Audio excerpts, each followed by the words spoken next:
Now joining us live. So Tanushka, it is a multi-agency probe, as we know. The Delhi police moving fast with the investigation. Now the accused has been produced before the court. What all transpired? Will he be sent to further custody now?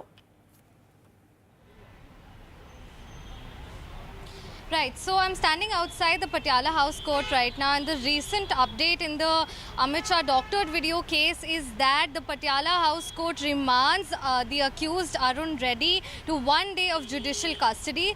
The special cell of the Delhi police had asked for a 14-day judicial custody. However, taking note of that, the counsel for Reddy moved a bail application seeking bail, and the court in turn responded saying that Reddy is being sent to judicial custody for a day and the matter will be heard tomorrow for bail consideration. Remember, Arun Reddy was arrested in the case last week, and what we do know of Arun Reddy is that he is a Congress party worker, and he ran a pro-Congress account on the social media platform called X, and he also allegedly uploaded and circulated the doctored videos of Amit Shah.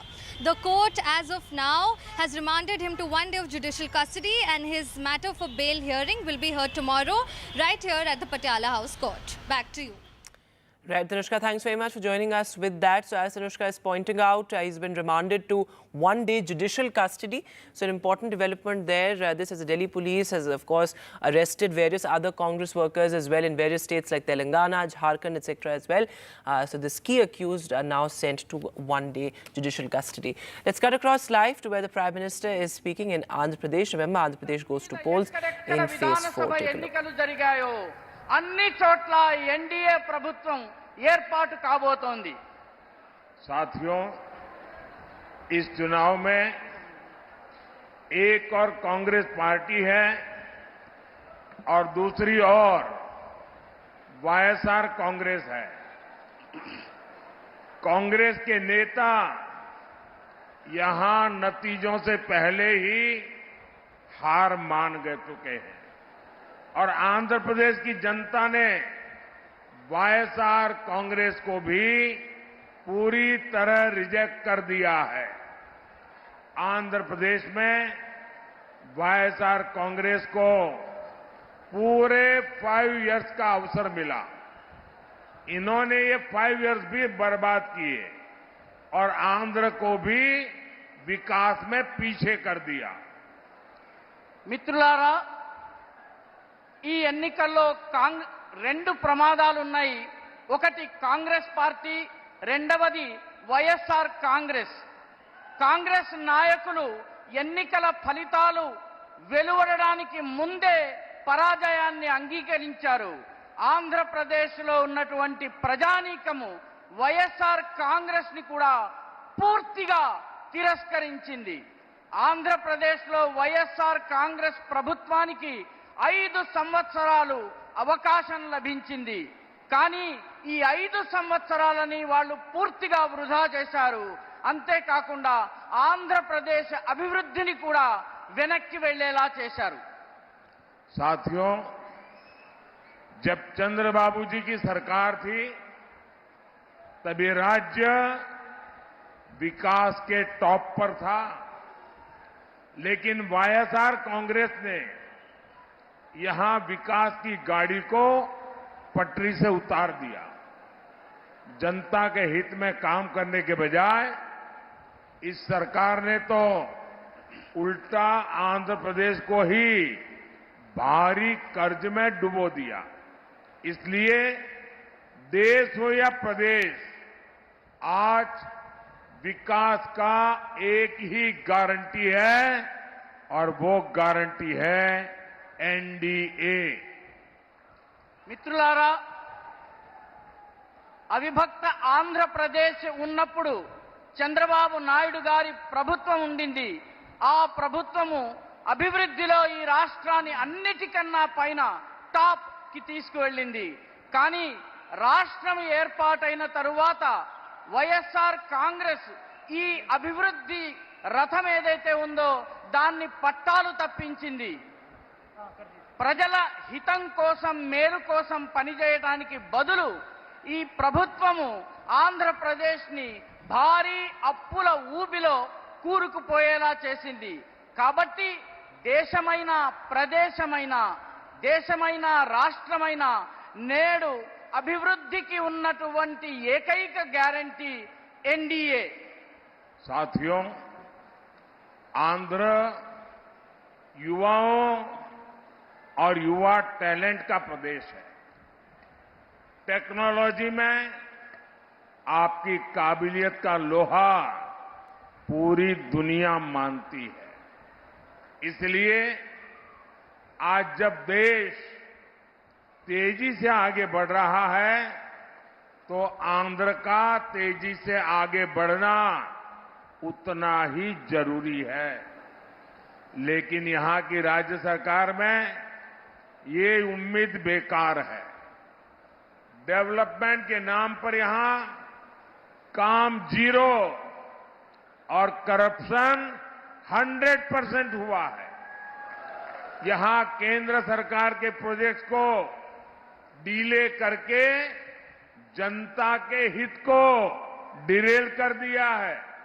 इसलिए राज्य और केंद्र में जब NDA की double engine सरकार होगी तो सभी रुके काम पूरे होंगे।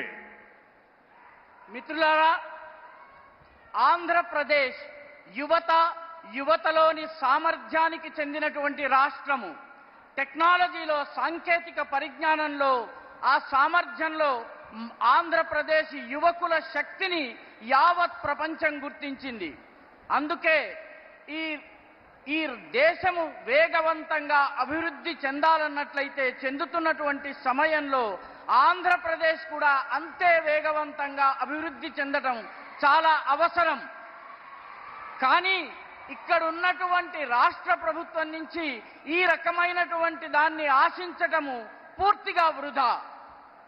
అభివృద్ధి పేరిట ఇక్కడ పనులు జీరో, కానీ కరప్షన్ మాత్రం 100%, 100% జరిగింది. కాబట్టి ఇక్కడ కేంద్ర ప్రభుత్వం యొక్క ప్రాజెక్టులను డీలే అంటే ఆలస్యం చేయడం జరిగింది. జనత యొక్క మేలు, జనత యొక్క బాగుని డీరైల్ అంటే పట్టాలు తప్పించడం జరిగింది. కాబట్టి రాష్ట్రంలో కేంద్రంలో ఎన్డీఏ యొక్క డబుల్ ఇంజన్ ప్రభుత్వం ఉండాలి. అప్పుడు మాత్రమే ఆగిపోయిన పనులన్నీ మళ్ళీ ప్రారంభమవుతాయి. भाइयों बहनों, आपको कांग्रेस से भी उतना ही सावधान रहना है।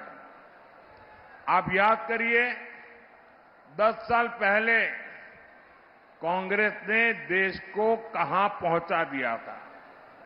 जब कांग्रेस केंद्र सरकार में थी, भारत की चर्चा स्कैम के लिए होती थी। మిత్రులారా, సోదర సోదరీమణులారా, మీకు కాంగ్రెస్ విషయంలో కూడా అంతే జాగ్రత్తగా ఉండవలసిన అవసరం ఉంది. గుర్తుంచుకోండి, 10 సంవత్సరాల ముందు కాంగ్రెస్ ప్రభుత్వము దేశాన్ని ఏ అధోగతిలోకి తీసుకెళ్లింది. అప్పుడు కాంగ్రెస్ కేంద్ర ప్రభుత్వంలో అధికారంలో ఉన్న సమయంలో భారతదేశంలో స్కాముల గురించి తప్ప మరొక దాని గురించి చర్చ లేదు. भाइयों और बहनों, ये कांग्रेस वाले, इंडी अलायंस वाले गुस्से में आए दिन ईडी चिल्लाते रहते हैं। आप जानते हैं ऐसा ये क्यों करते हैं? इसका जवाब आज पूरा देश टीवी पर देख रहा है। झारखंड में ईडी ने नोटों के पहाड़ खोदकर निकाले हैं। कांग्रेस के मंत्री के निजी सचिव के नौकर के पास से ये नोटों का पहाड़ निकला है। सोचिए, कांग्रेस वालों ने अपने नौकर के घर को काली कमाई का गोदाम बना रखा था। ये पहला मौका नहीं है। इससे पहले भी कांग्रेस के एक सांसद के पास से नोटों का इससे भी बड़ा पहाड़ मिला था। इतने नोट है कि मशीनें भी गिनते गिनते थक जाती हैं। साथियों, आज मैं देश के सामने एक और संयोग की बात करूंगा। आखिर ऐसा क्यों है कि जिनके पास से भी नोटों के ये पहाड़ मिलते हैं, वो कांग्रेस की फर्स्ट फैमिली के करीबी होते हैं। ऐसा क्यों होता है? कहीं ऐसा तो नहीं कि जो पैसे पकड़े जा रहे हैं वो कहीं सप्लाई होने के लिए रखे थे? कहीं ऐसा तो नहीं कि कांग्रेस की फर्स्ट फैमिली ने देश भर में ऐसे ही काली कमाई के गोदाम बना रखे हैं?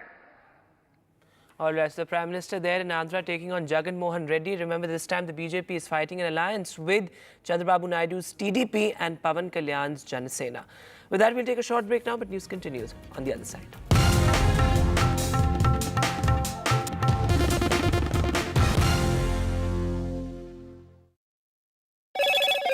Hello, Moto.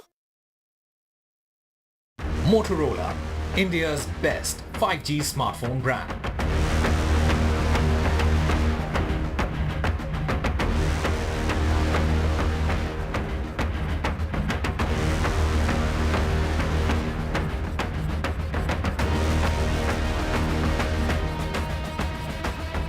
This show isn't just about news from the southern states. It's one that looks at the rest of India and the world from a diverse South India point of view, because NDTV has always taken the southern view seriously. The Southern View with Veera Raghav, only on NDTV 24x7.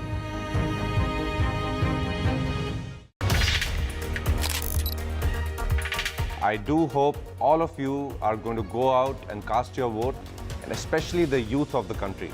And the youth and the corporate citizens, people who work in our urban centers and companies. You know, we are the, in many ways, we actually are the generation which is going to build the country.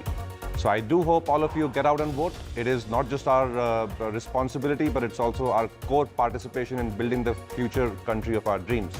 And I am today pledging to vote. My vote is in Punjab on 1st June. So I'm pledging here to vote, and I do hope all of you do the same. So I'm going to just sign this pledge to vote.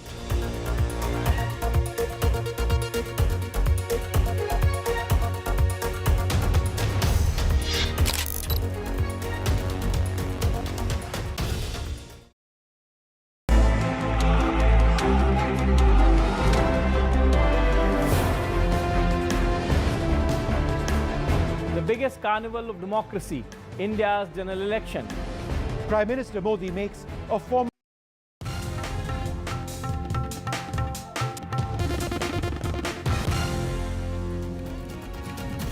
Welcome back. Well, less than 24 hours to go for the big Phase 3 elections. Remember, the Phase 3 marks the halfway mark with over 282 seats having voted after Phase 3, of course. And crucial constituencies going to polls in this particular phase. Across states, you have over 90 seats across 12 states from Karnataka, of course, West Bengal. Uttar Pradesh also, you have key seats going to polls. Gujarat, of course, is a key state to watch out for. Pratibha Raman is now joining us live from Karnataka, from Bengaluru. In fact, Saurabh Gupta will also be joining us in a short while from West Bengal. Bengal is one of the states which can throw a surprise. But Pratibha, going across to you first. So Karnataka will complete polling tomorrow, but this particular phase, the entire campaign discourse was revolving around the Prajwal Revanna case. How much of that do you see playing out as a factor?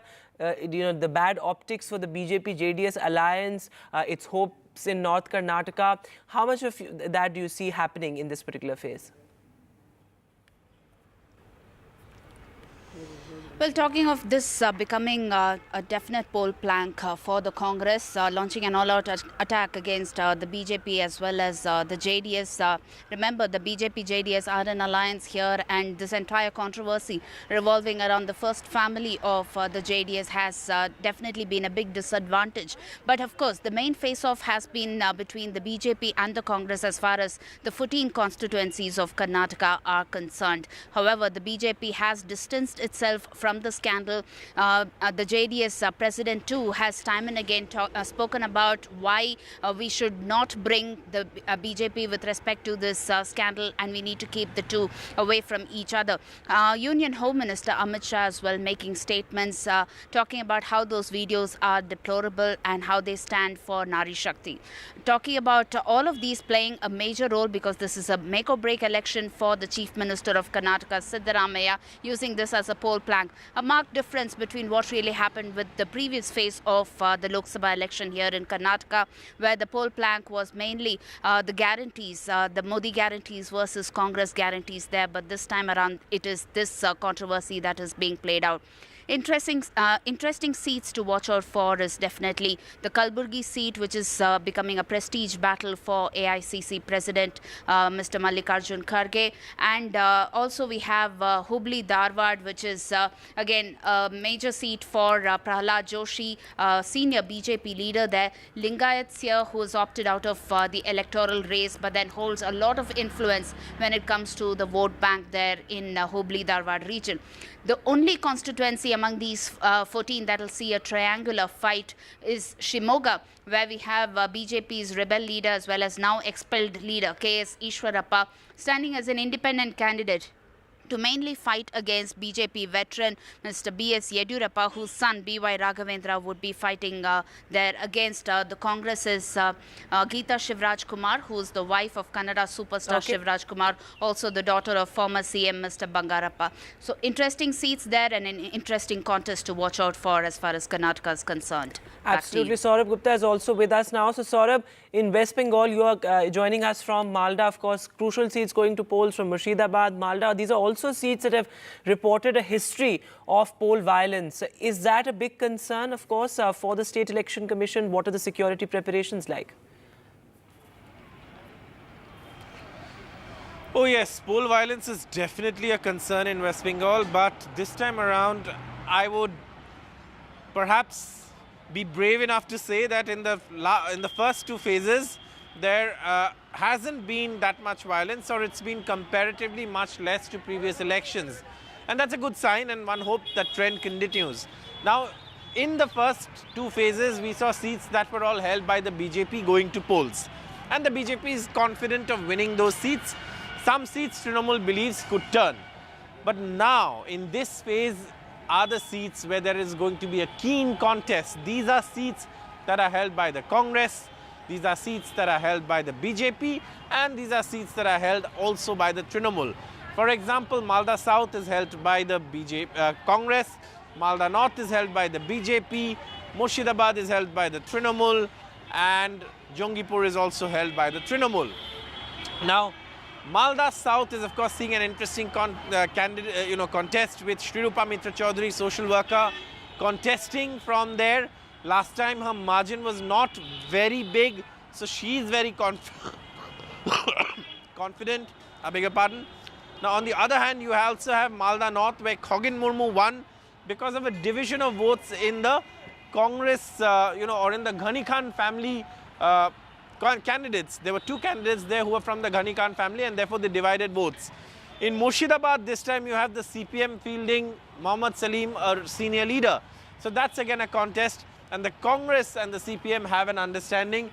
Jongipur, of course, seems to be one seat where the Trinamool is pretty confident. So the Trinamool is also eyeing Malda South with its young candidate. Absolutely, Saurabh. Thanks very much for joining us with that. So less than 24 hours to go for the big phase 3. You have big faces in the fray from Supriya Sule, Digvijay Singh, Jyotiraditya Scindia, Dimple Yadav, Amit Shah, of course. So an interesting battle to watch out for the phase 3. The halfway mark crossed, or will be crossed, after this crucial phase. With that, we'll take a short break now, but news continues on the other side.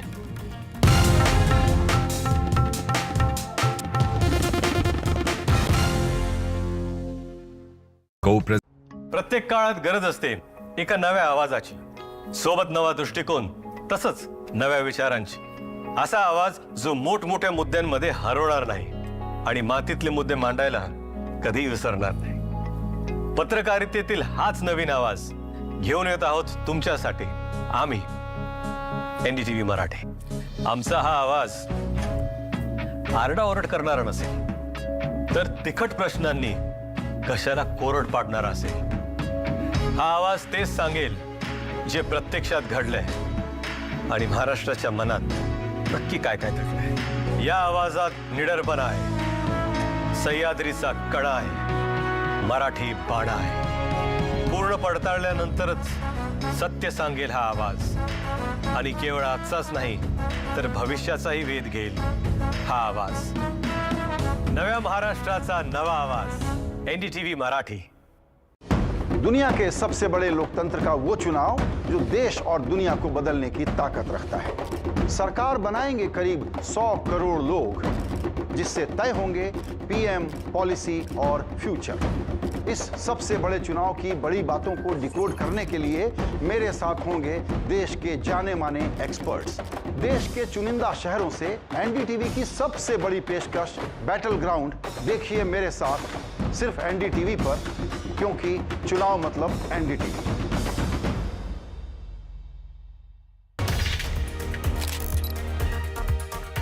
After 5 years, we are again getting an opportunity to exercise our right to vote.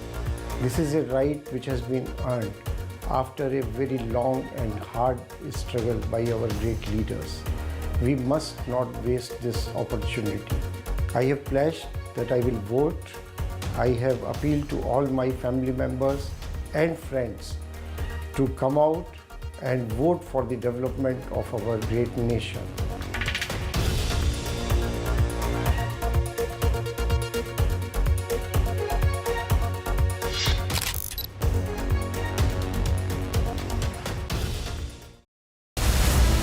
In the heat and dust of politics, perspective should not get lost. What needs?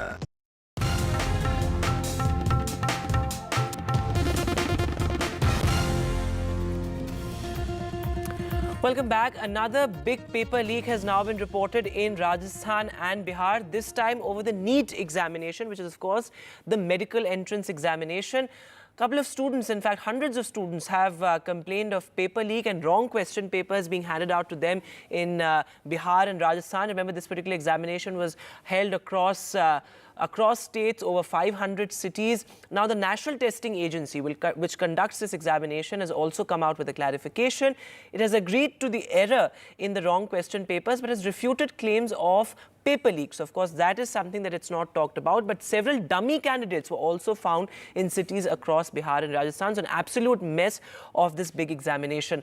Our colleague Prabhakar is now joining us live from Patna. So Prabhakar, what are candidates complaining of, though the National Testing Agency has denied claims of paper leak, but what are you hearing from students?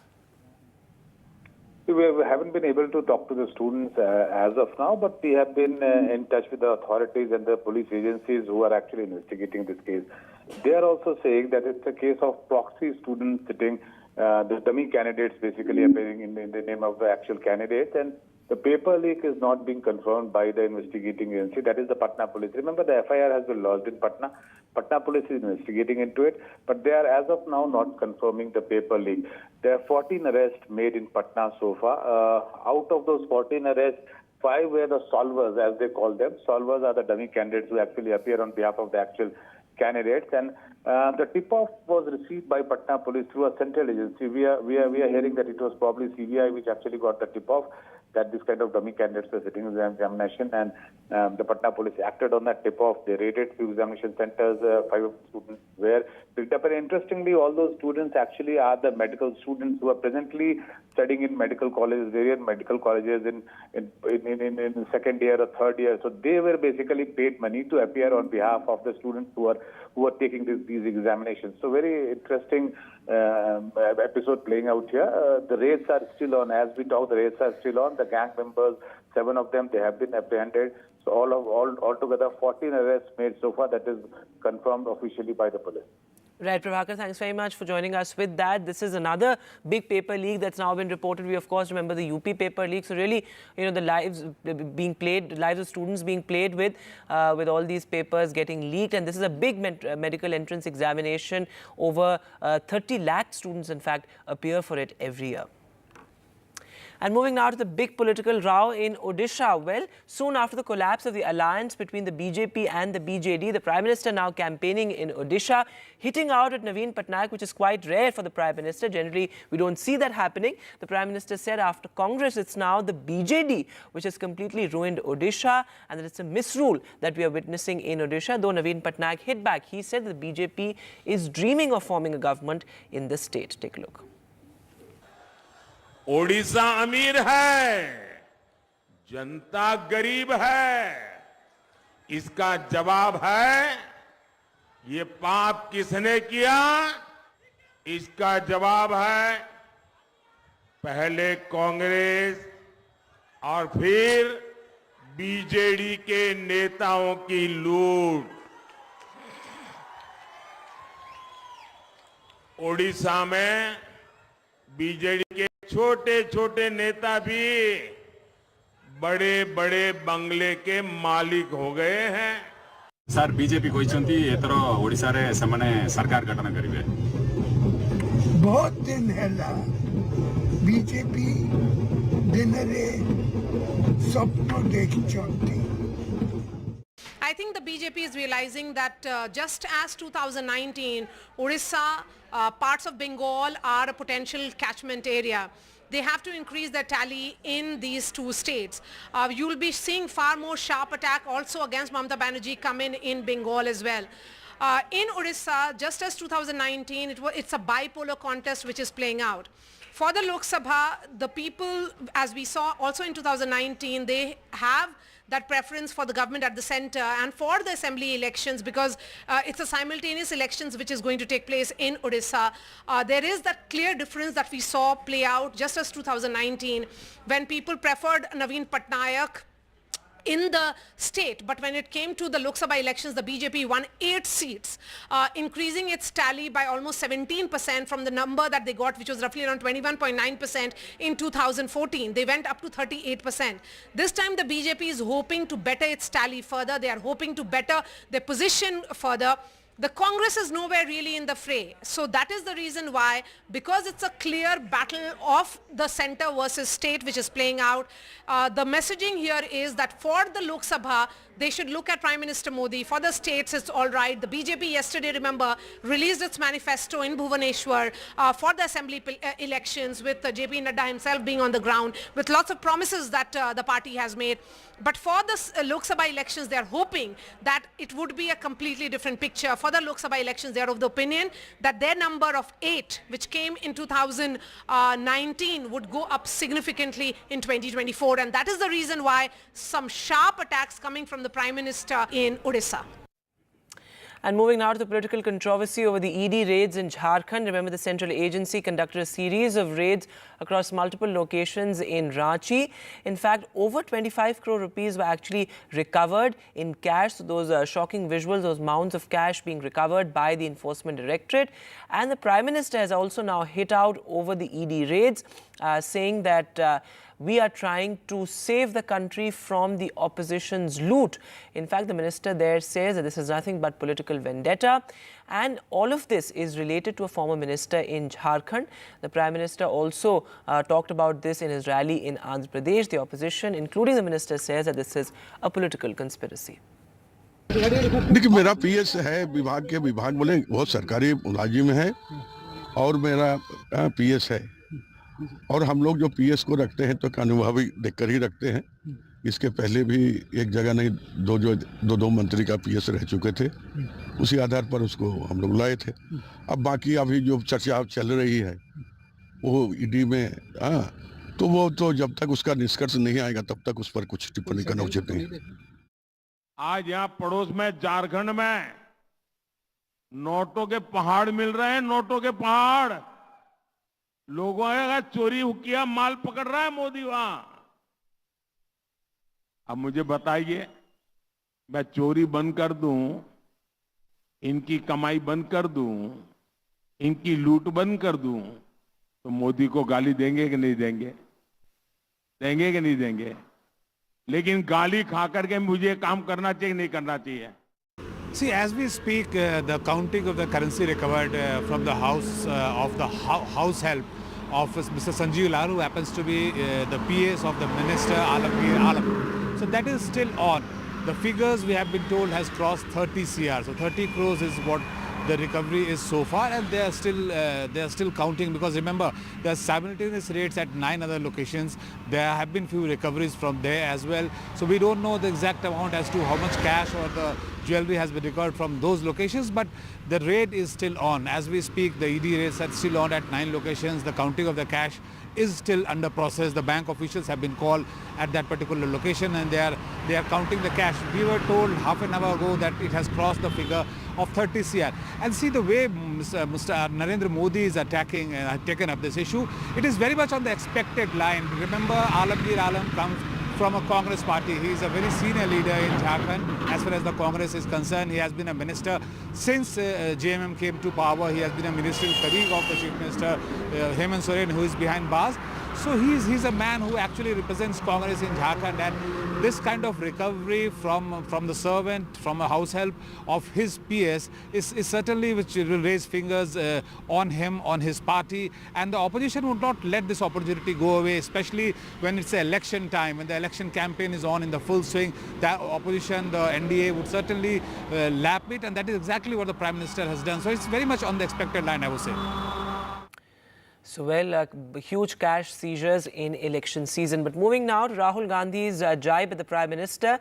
In Ratlam in Madhya Pradesh, Rahul Gandhi said that the BJP this time won't even get 150 seats. He said this elections is a fight to save the Constitution of India, and that the BJP and the RSS want to remove the Constitution. In fact, the India Alliance, he said, is saving the Constitution. Listen in. जो भी हिंदुस्तान के आदिवासियों को मिला है, दलितों को मिला है, पिछड़ों को मिला है, आपके जल, जमीन, जंगल का जो हक है, वो सारा का सारा इस संविधान ने आपको दिया है। नरेंद्र मोदी चाहते हैं कि इसको परे किया जाए और उनका पूरा का पूरा राज हो और आपके जो अधिकार हैं वो आपसे छीने जाए।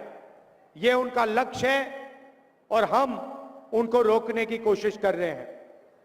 भाइयों और बहनों, चाहे वो पब्लिक सेक्टर हो, चाहे वो रिजर्वेशन हो, चाहे वो शिक्षा हो, स्वास्थ्य हो, जो भी आज आदिवासियों को, दलितों को, पिछड़ों को मिलता है, वो इसके कारण मिलता है। और बीजेपी के नेताओं ने साफ बोल दिया है कि अगर वो चुनाव जीतेंगे तो वो इस किताब को बदल के परे कर देंगे। इसलिए उन्होंने 400 सीट का नारा दिया था। 400 सीट छोड़िए, उनको 150 सीट नहीं मिलने वाली है। And Aishwarya Jain is now joining us live on the phone line. So Aishwarya, interesting that Rahul Gandhi made this remark in Ratlam in Madhya Pradesh, though of course Ratlam is not going to polls in this particular phase.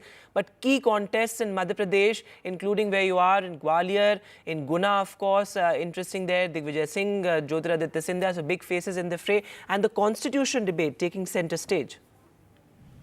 Well, certainly as far as Madhya Pradesh is concerned, this is going to be the toughest contest of the 5 regions in Madhya Pradesh.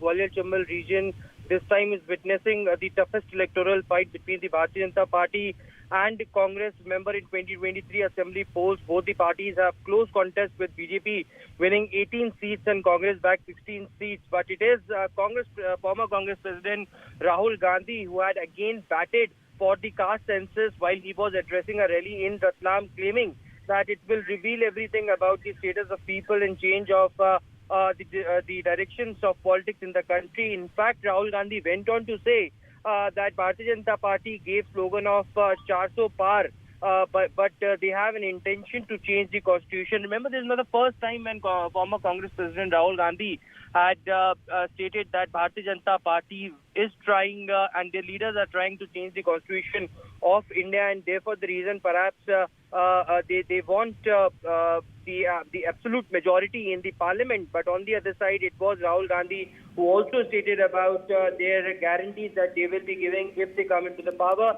Certainly a very intense battle which is which can witness in the Madhya Pradesh phase 3 of elections, because we have seen recently how Rahul Gandhi, Priyanka Gandhi, but both the Congress leaders have done several of their rallies. Right. Right, Aishwarya, thanks very much for joining us with that. So the debate around constitution, also reservation, a key one in this particular phase at least. And with that, we'll take a short break now. News continues on the other side.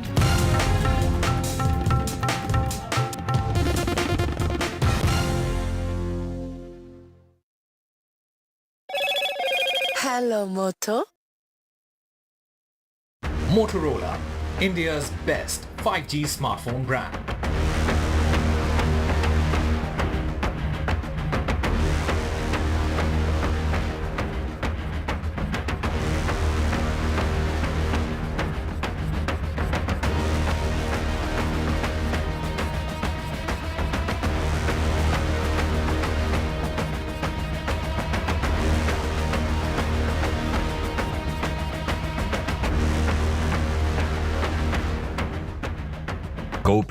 Stay informed and entertained with the new and updated NDTV News app.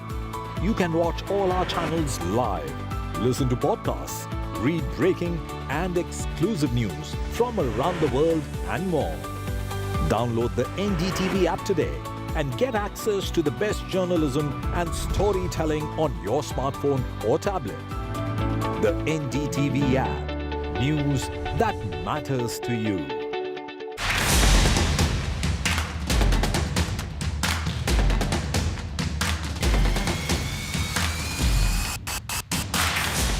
All set for phase 3.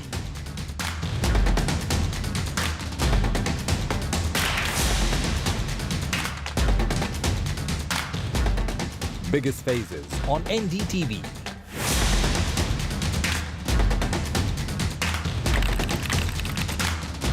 Election means NDTV.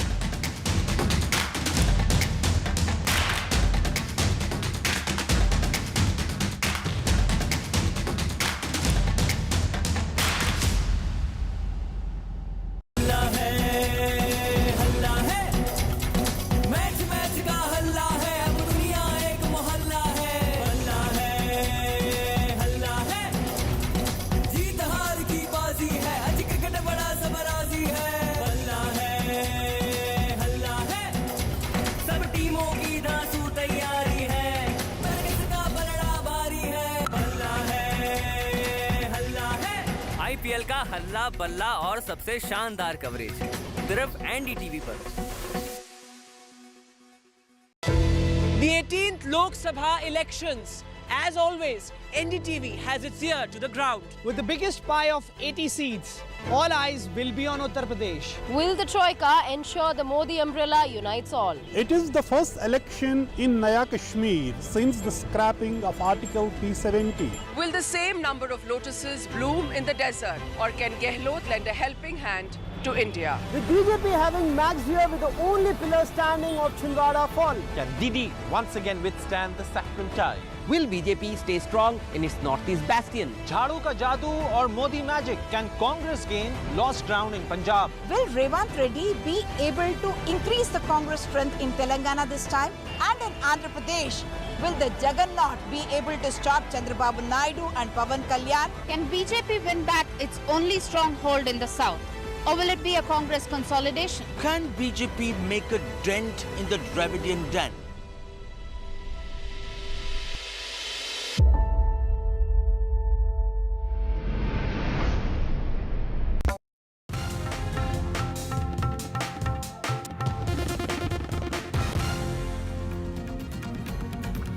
Welcome back. In some tragic news, 5 medicos drowned in a sea at Kanyakumari in Tamil Nadu. The medicos who were undergoing their final weeks of house surgency in Trichy had come to attend a wedding, but that took a tragic turn with them drowning in a sea. Sam Daniel is now joining us live on the phone line. So Sam, the tragedy happened actually when they accessed a closed beach. So the beach was shut, given the fact that the sea has been rough for the past couple of months, but absolutely tragic there.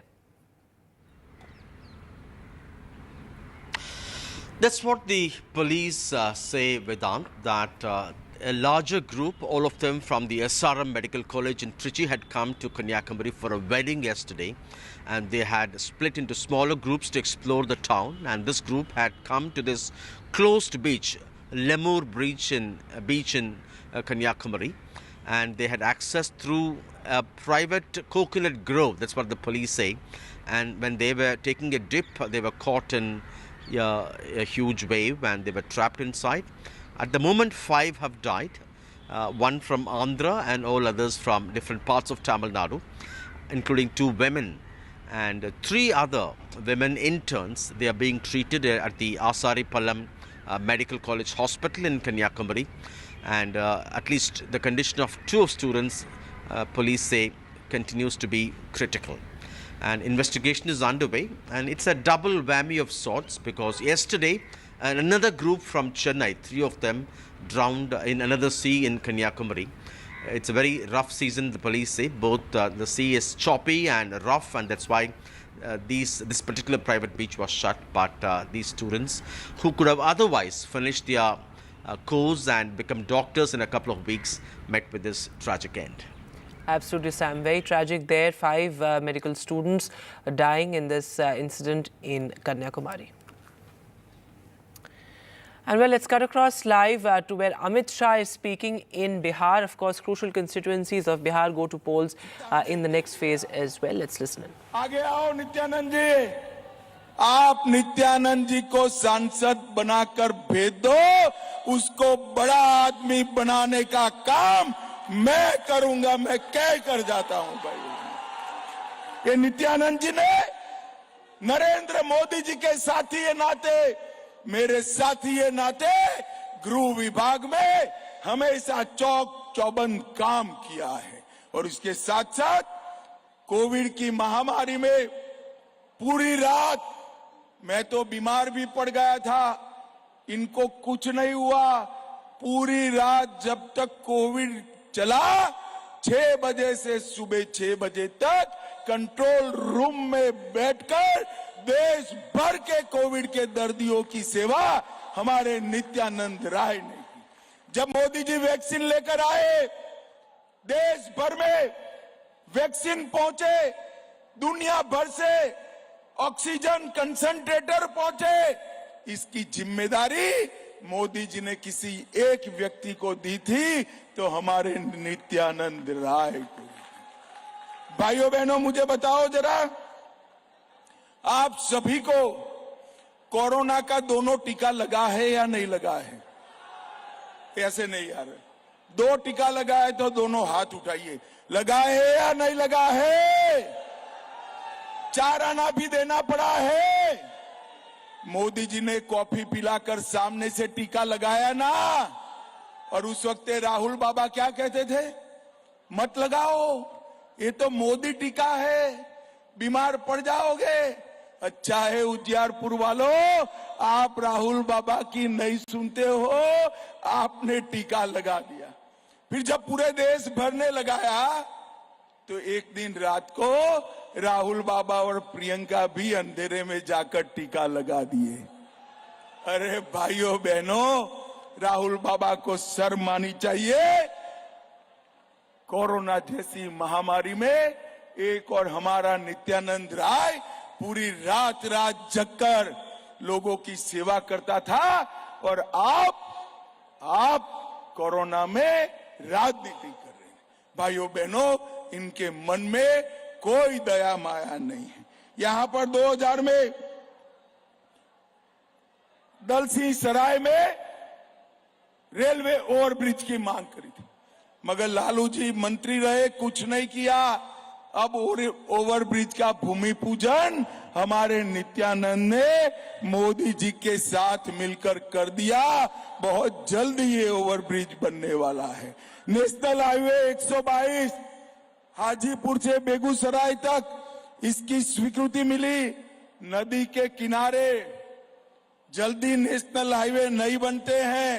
Nityanand जी ने भूपेंद्र यादव के साथ झगड़ा कर ये स्वीकृति आपके लिए दिलाने का काम भाइयों बहनों करा है। अब मैं मुद्दे पर आता हूं। उजियारपुर वालों मुझे बताओ, अयोध्या में राम मंदिर बनना चाहिए था या नहीं बनना चाहिए था? जोर से बोलो, बनना चाहिए था या नहीं बनना चाहिए था? ये 70 साल तक लालू और कांग्रेस पार्टी राम मंदिर के मुद्दे को अटकाती रही, लटकाती रही, भटकाती रही। ये लालू प्रसाद यादव ने अडवाणी जी को बिहार में समस्तीपुर में जेल में डालने का काम लालू प्रसाद यादव ने किया। उन्होंने राम मंदिर का विरोध किया।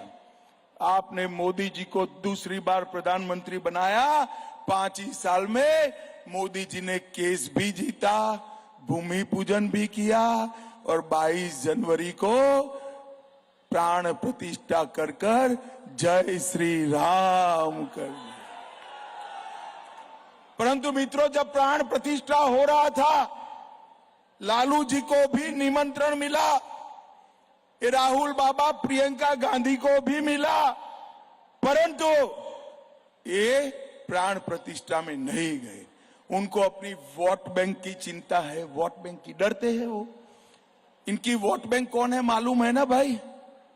अरे बोलो भाई, मालूम है या नहीं है? आप नहीं हो, उनकी वोट बैंक अलग है। मगर हम वो वोट बैंक से नहीं डरते। मोदी जी ने डंके की चोट पर मंदिर बनाकर फिर से रामलल्ला का दर्शन करने का काम नरेंद्र मोदी जी ने किया। मित्रों, Narendra Modi. And moving away from politics now to some absolutely fantastic news. Indian origin astronaut Sunita Williams is set to fly into space again, this time in a brand new spacecraft, a brand new rocket there. What are the details? Well, Pallav Bagra has more.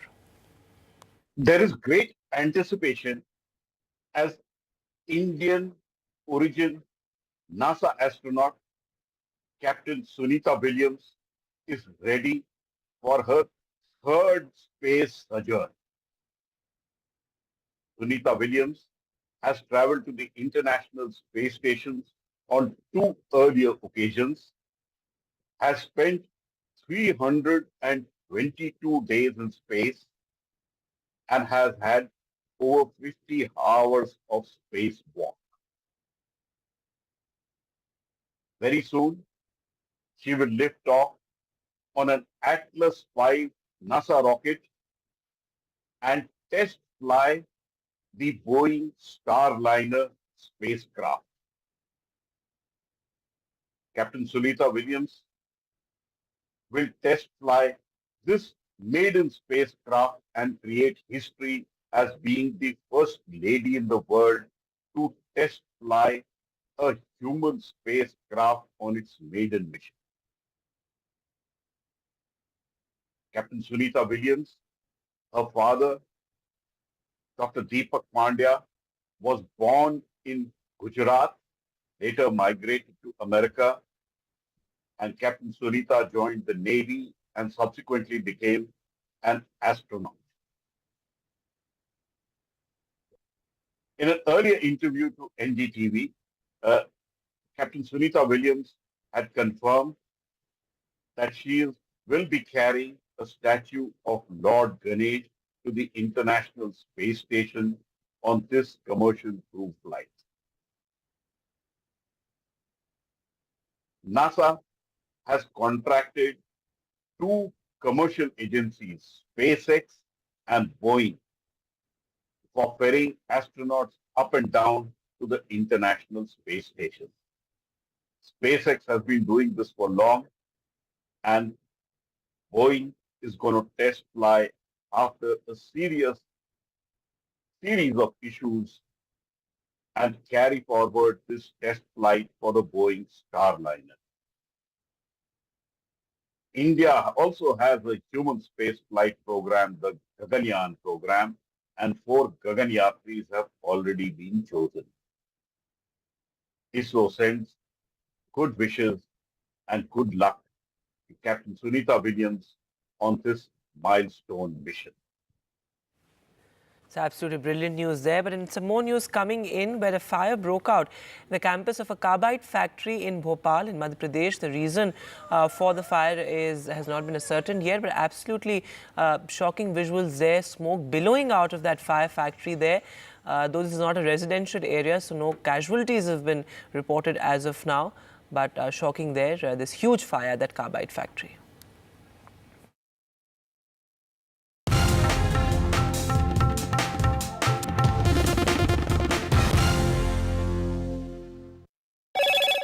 Hello, Moto. Motorola, India's best 5G smartphone brand. A rare campaign spectacle with the Union Minister campaigning from door to door. This time it was Piyush Goyal at the Panch Ratna Society in Mumbai.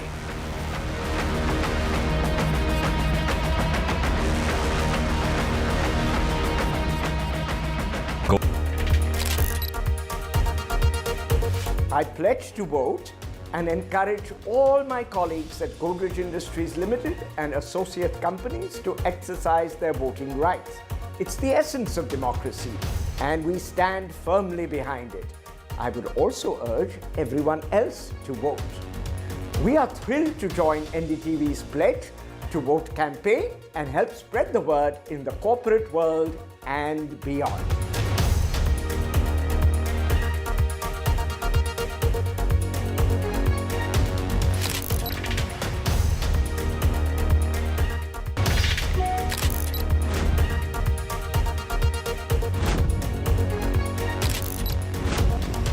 It's the essence of democracy, and we stand firmly behind it. We are thrilled to join NDTV's pledge. It's the world's biggest festival of the power of a vote and the power of a citizen. It is a day we must answer our call to duty as citizens of India. We get this opportunity to determine how our country will be governed. It is this constitutional duty through which we can make a difference in our nation's future And make India always a better place than it was yesterday. I certainly plan to vote as long as I'm able to vote. We are joining NDTV's Pledge to Vote initiative. Let us make democracy stronger by going out and exercising our franchise. Jai Hind.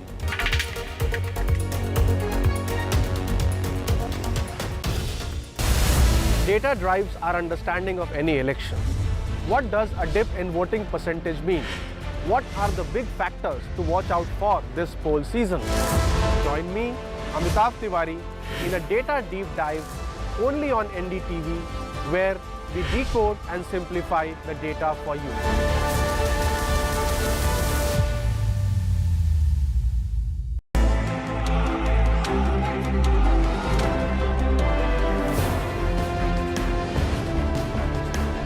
The biggest carnival of democracy, India's general election.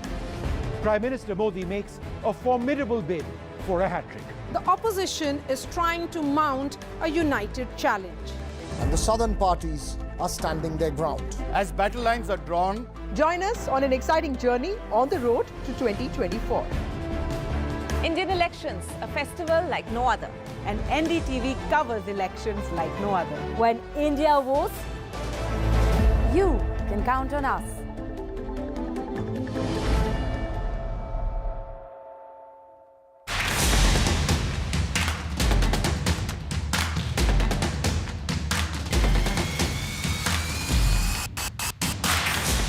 All set for phase 3.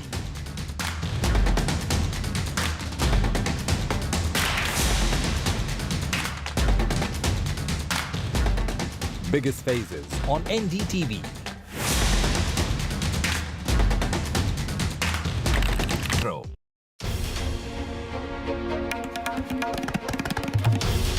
This is NDTV, and you're watching NDTV 24x7. Hello, Moto.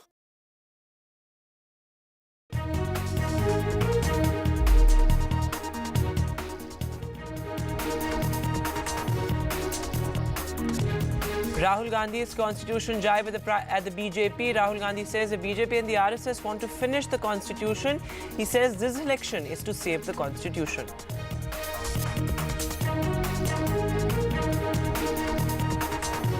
The SIT team at Revanna's residence again in the Karnataka sex tapes case. HT Revanna files yet another bail plea after multiple anticipatory bail applications were rejected. This as various protests against HT Revanna. Meanwhile, BSY says Revanna case won't affect the election. So the JDS and the BJP confident. ED raids in Jharkhand. The Prime Minister ups the ante at the opposition. A 30 crore cash haul in Jharkhand. But the Prime Minister says the Modi is stopping the opposition's loot. Minister Alam meanwhile says won't comment till the probe is on. The Prime Minister's rare jibe at former ally Odisha Chief Minister Naveen Patnaik. The Prime Minister says Odisha voters have only seen the BJD's misrule after the Congress's loot. Naveen Patnaik responds, says the BJP is dreaming about forming a government in Odisha. Less than 24 hours to go for the big Phase 3 elections. 94 constituencies to vote across 12 states. Amit Shah, Supriya Sule, Jyotiraditya Scindia, Dimple Yadav, all big faces in the fray. And Indian origin astronaut Sunita Williams set to fly into space again, this time on a brand new spacecraft. She has, of course, over 50 hours of spacewalk experience.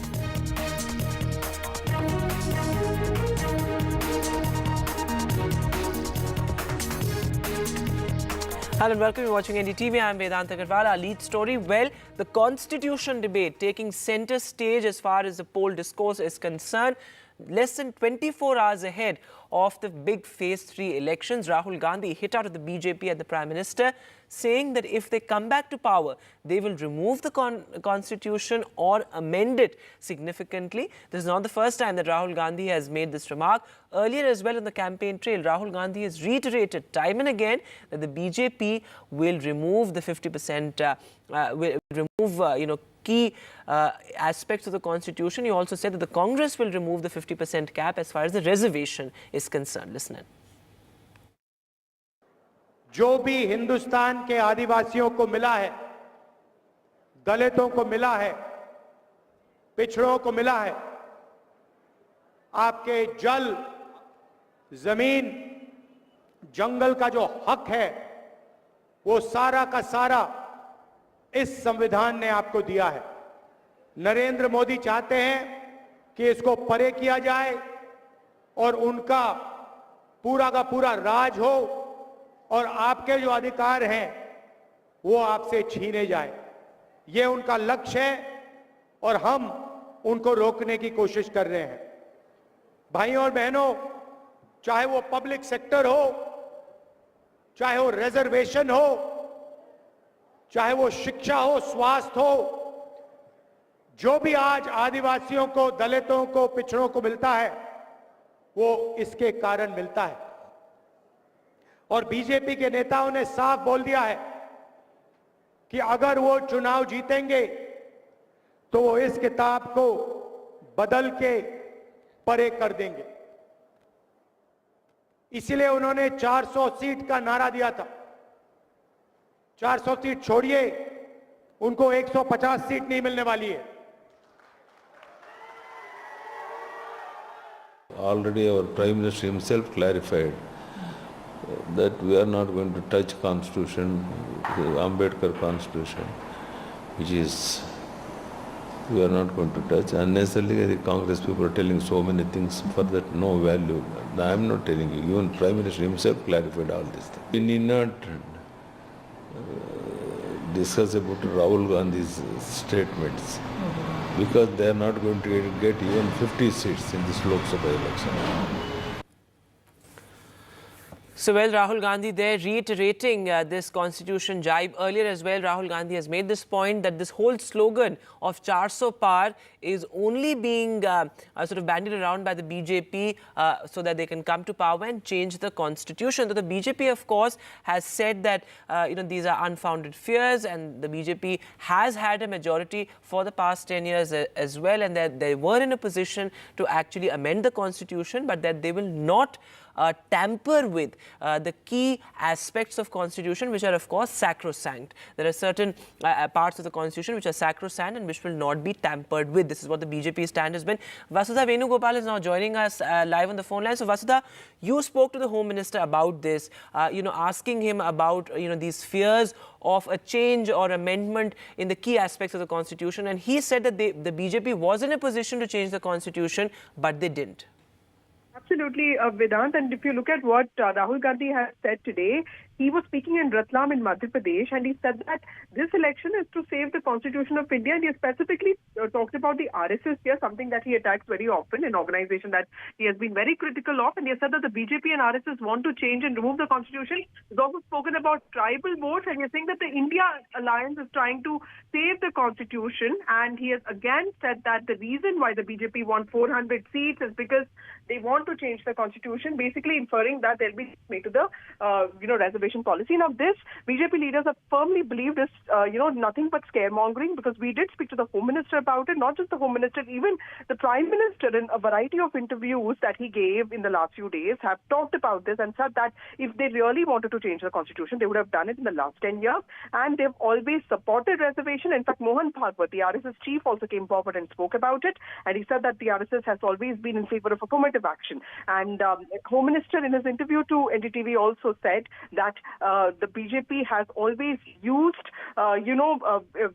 policies, has always made changes in policies such as women's reservation, or for that matter, CAA, that basically relate to upliftment of weaker sections of society, or at least, gender justice, and has never altered with the idea of reservation. In fact, Prime Minister has gone to an extent of saying that he will stand as a roadblock in front of anybody who wishes to change the Constitution of India, and he will not let that happen till he is alive. So this is a very aggressive pitch by the BJP, and it's also a clash of narratives like we've been speaking about. We'll have to wait till the 4th of June to understand which narrative actually clicked. Right, Vasudha, thanks very much for joining us with that. So the Constitution debate, the debate over reservation taking centre stage, with the Prime Minister saying that the Congress wants to snatch away the SC-OBC reservation. The Congress, of course, reiterating that it will remove the 50% cap on quota.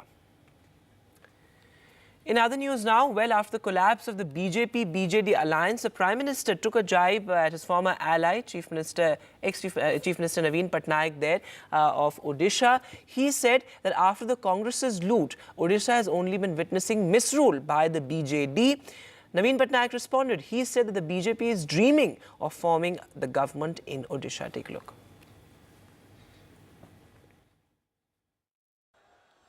Odisha अमीर है, जनता गरीब है। इसका जवाब है, ये पाप किसने किया? इसका जवाब है, पहले कांग्रेस और फिर बीजेडी के नेताओं की लूट। ओडिशा में बीजेडी के छोटे-छोटे नेता भी बड़े-बड़े बंगले के मालिक हो गए हैं। सर बीजेपी कहते एथर ओडिशा रे सेमाने सरकार गठन करिवे। बहुत दिन हैला बीजेपी दिन रे स्वप्न देखिछंती। I think the BJP is realizing that just as 2019, Odisha, parts of Bengal are a potential catchment area. They have to increase their tally in these two states. You will be seeing far more sharp attack also against Mamata Banerjee come in Bengal as well. In Odisha, just as 2019, it's a bipolar contest which is playing out. For the Lok Sabha, the people, as we saw also in 2019, they have that preference for the government at the center and for the assembly elections, because it's a simultaneous elections which is going to take place in Odisha.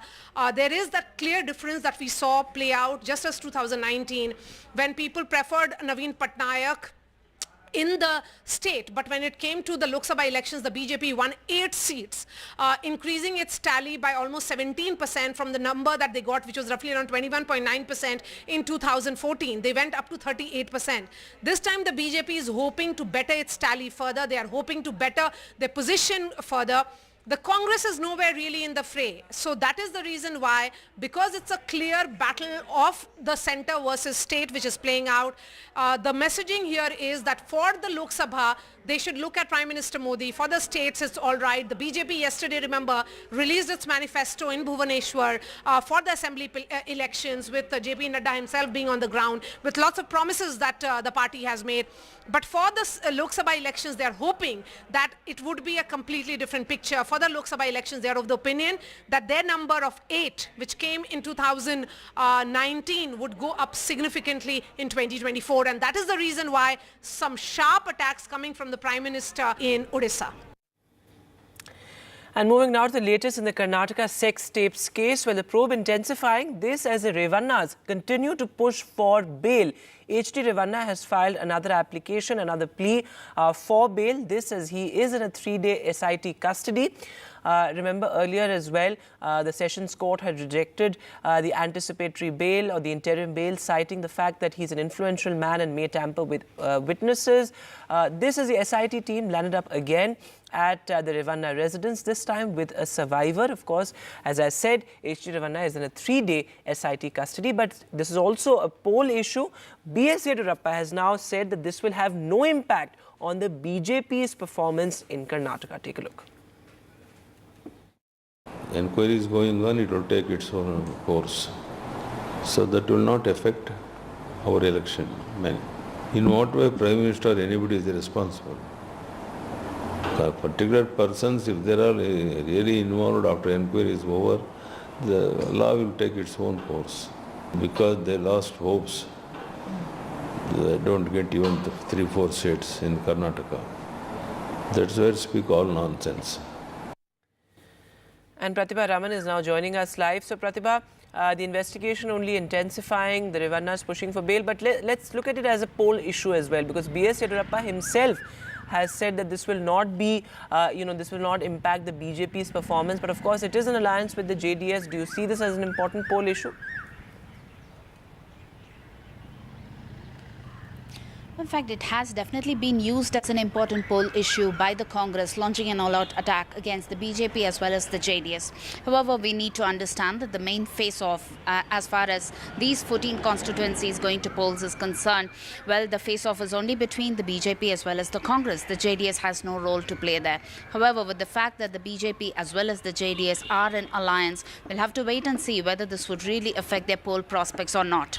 The BJP has time and again been maintaining the stand that they have nothing to do with the scandal. They have distanced themselves from the scandal. This has been corroborated by statements that have been made by senior leaders of the JDS as well.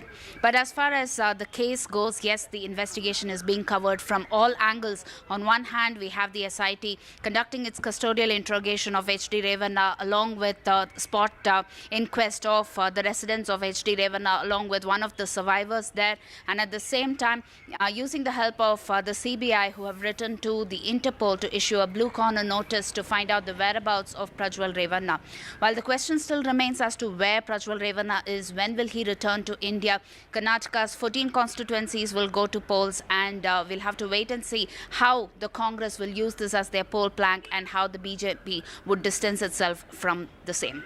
Back to you. Pratibha, thanks very much for joining us with that update there. So another bail plea application by HD Revanna. With that, we'll take a short break now. News continues on the other side.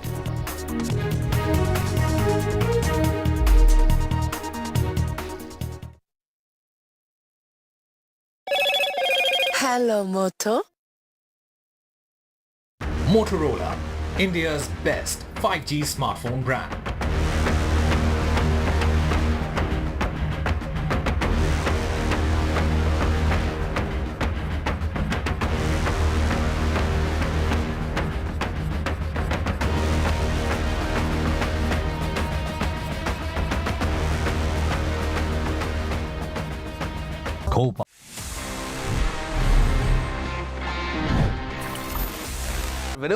Gmail and you're trying to compose a new email, friends, you all know कि that section जहाँ पे हम email को compose कर रहे होते हैं वो बहुत छोटा सा होता है कई बार. It's not that convenient to draft long emails. You know what? You can use the power of Google Docs and वहाँ पे you can create your complete long emails and easily you can send them in Gmail. So basically, if you are in Google Docs, just type @email and वहाँ पे you will see this entire thing coming up जहाँ पे आप properly अपना email draft कर सकते हैं. You can add in the recipients, you can add in the subject line. आप email की body में जैसा चाहें वैसा पूरी एक proper formatting के साथ में अपना email draft कर सकते हैं. And वहीं से you can just hit a button to preview this email in Gmail and then just hit a button to send it. काफी easy and काफी convenient tip है for everyone who's using Gmail on a regular basis. Basically helping you compose longer emails in a better way within Google Docs. कैसा लगा ये tip? मुझे जरूर बताना.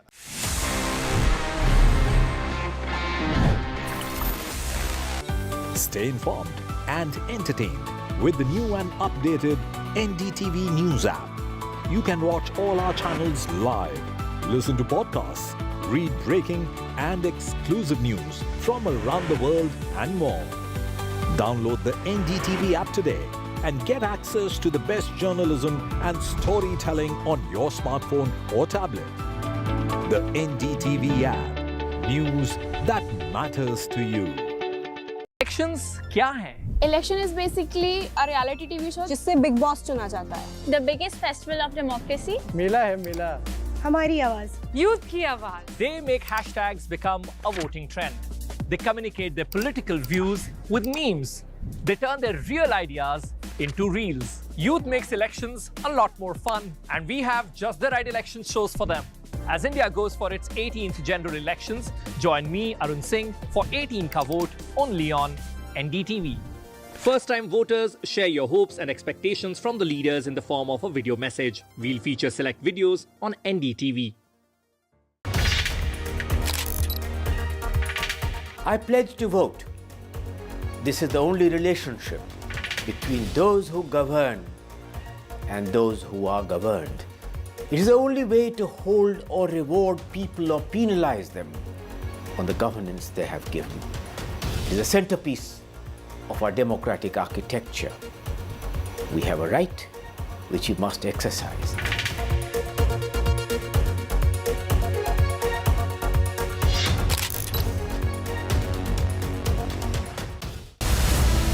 In the heat and dust of politics, perspective should not get lost.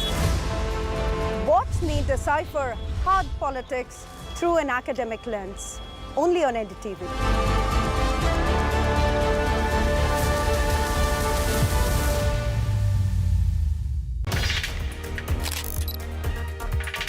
I pledge to vote. This is the only relationship between those who govern and those who are governed. It is the only way to hold or reward people or penalize them on the governance they have given. It is a centerpiece of our democratic architecture. We have a right which we must exercise.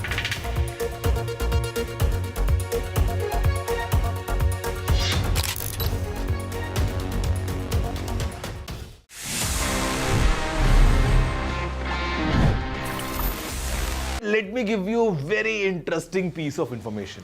Ab see, information ho ya data, we store it in our storage drives.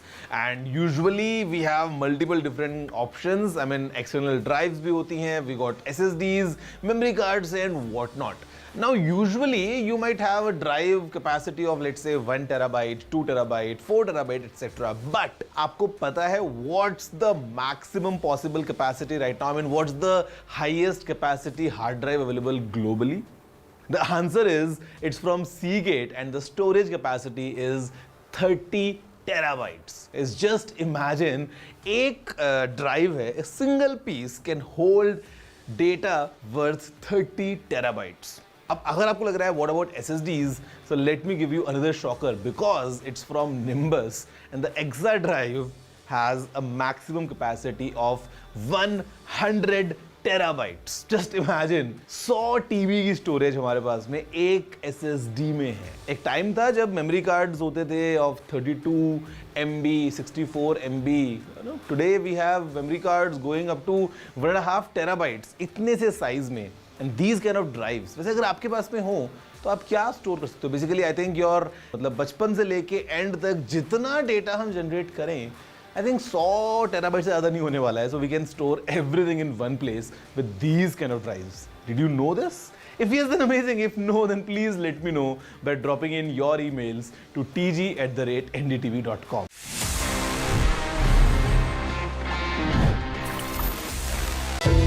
The 18th Lok Sabha elections. As always, NDTV has its ear to the ground. With the biggest pie of 80 seats, all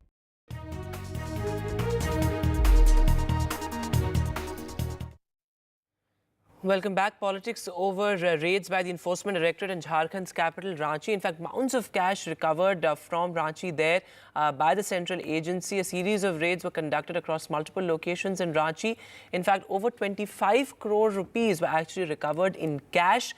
Now, of course, they've targeted approximately half a dozen locations linked to Virendra Ram, the former chief engineer at the Jharkhand Rural Development Department, and his inner circle. Of course, a high-profile officer there.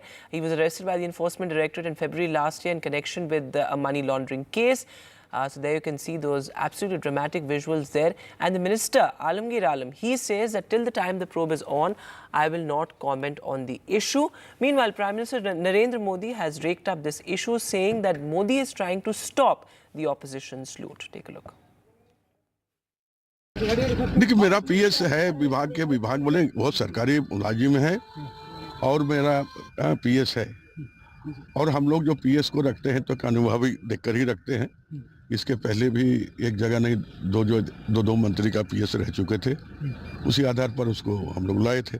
अब बाकी अभी जो चर्चा चल रही है वो ED में, तो वो तो जब तक उसका निष्कर्ष नहीं आएगा तब तक उस पर कुछ टिप्पणी करना उचित नहीं.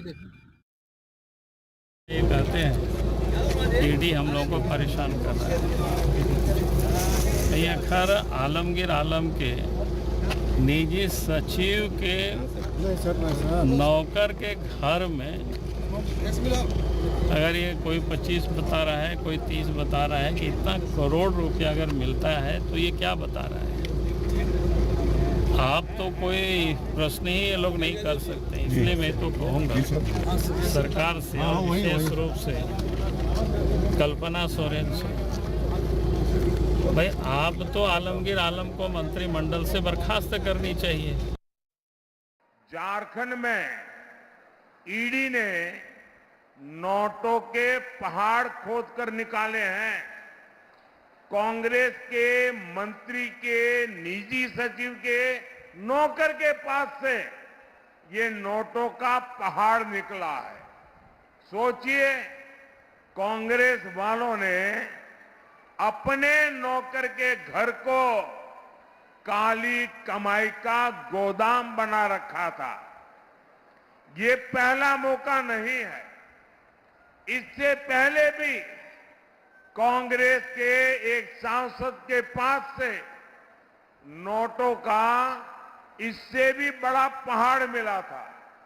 आखिर ऐसा क्यों है कि जिनके पास से भी नोटों के ये पहाड़ मिलते हैं वो कांग्रेस की फर्स्ट फैमिली के करीबी होते हैं. And Prabhakar is joining us live on the phone line now. So Prabhakar, this has become a huge political case as well, with the Prime Minister now commenting on it, and of course a close aide of Alamgir Alam's as well. How do you see this playing out? So this was bound to happen, and the moment this raid happened, everybody knew about it, that this will roll into a big political controversy. Remember, the elections are midway. The election campaign is on in the full swing.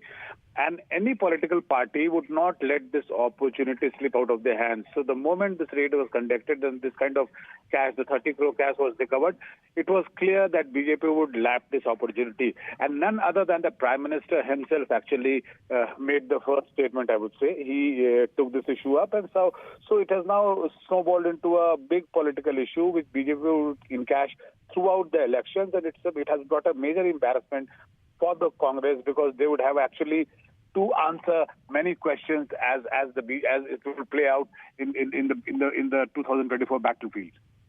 Right, Prabhakar, thanks very much for joining us with that. So as Prabhakar is pointing out, the Congress also, in fact, the BJP on its social media page is also targeting the Congress over this, and pretty dramatic visuals coming in there. Multiple cash seizures in Jharkhand, in Bihar, of course in Uttar Pradesh, Rajasthan as well. This also points to the fact of an electoral reality that has now become the norm.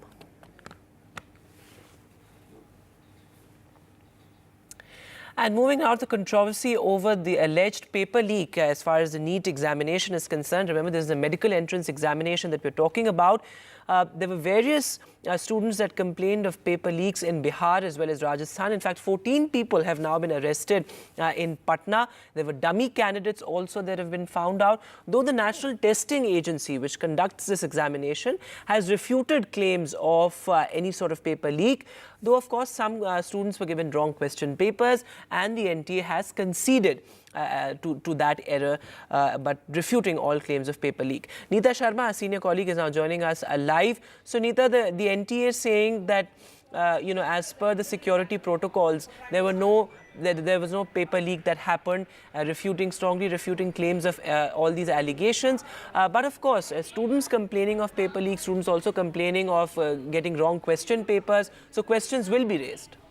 Absolutely. You know, this Munna Bhai gang, which the police is calling them, about 14 of them have been arrested in Patna. An FIR has been registered in Shastrinagar. The SSP is on record saying that these 14 people have been taken into custody. The modus operandi of this gang was simple. They used to ask candidates to appear for these students. They used to take money from these candidates, these legitimate candidates. About 20 lakh of rupees was taken from each candidate, but 5 lakhs was only given to this dummy candidate. So this was a simple modus operandi on which this gang was operating. However, the Central Bureau of Investigation got a tip-off, and they tipped off the Patna police, and based on a tip-off, the Patna police raided. Some of the forged question papers were also recovered from the lodges where these dummy candidates were lodged. As of now, these people are being questioned by Patna police. Back to you. Right, Neeta, thanks very much for joining us with that update there. Several paper leaks now being reported. In fact, this is a huge political issue as well in Bihar, in Rajasthan, even in Gujarat for that matter. In Uttar Pradesh, we saw that huge police exam paper leak as well. So certainly a big menace there that needs to be curbed. And with that, we'll take a short break now. But as India heads towards the third phase of polling for the 18th Lok Sabha elections, it's both our privilege and duty to vote. Unfortunately, urban areas often see low voter turnout. And NDTV, with the support of prominent corporate citizens, is launching a campaign to urge voters to cast their vote. Our Pledge to Vote campaign aims to boost voter participation in this grand democratic exercise. 36 lakh farmer families affiliated with Amul across 18,600 villages of Gujarat have pledged to vote with their families during these elections. I would also urge you to take this pledge and vote as a part of the democratic process of our country.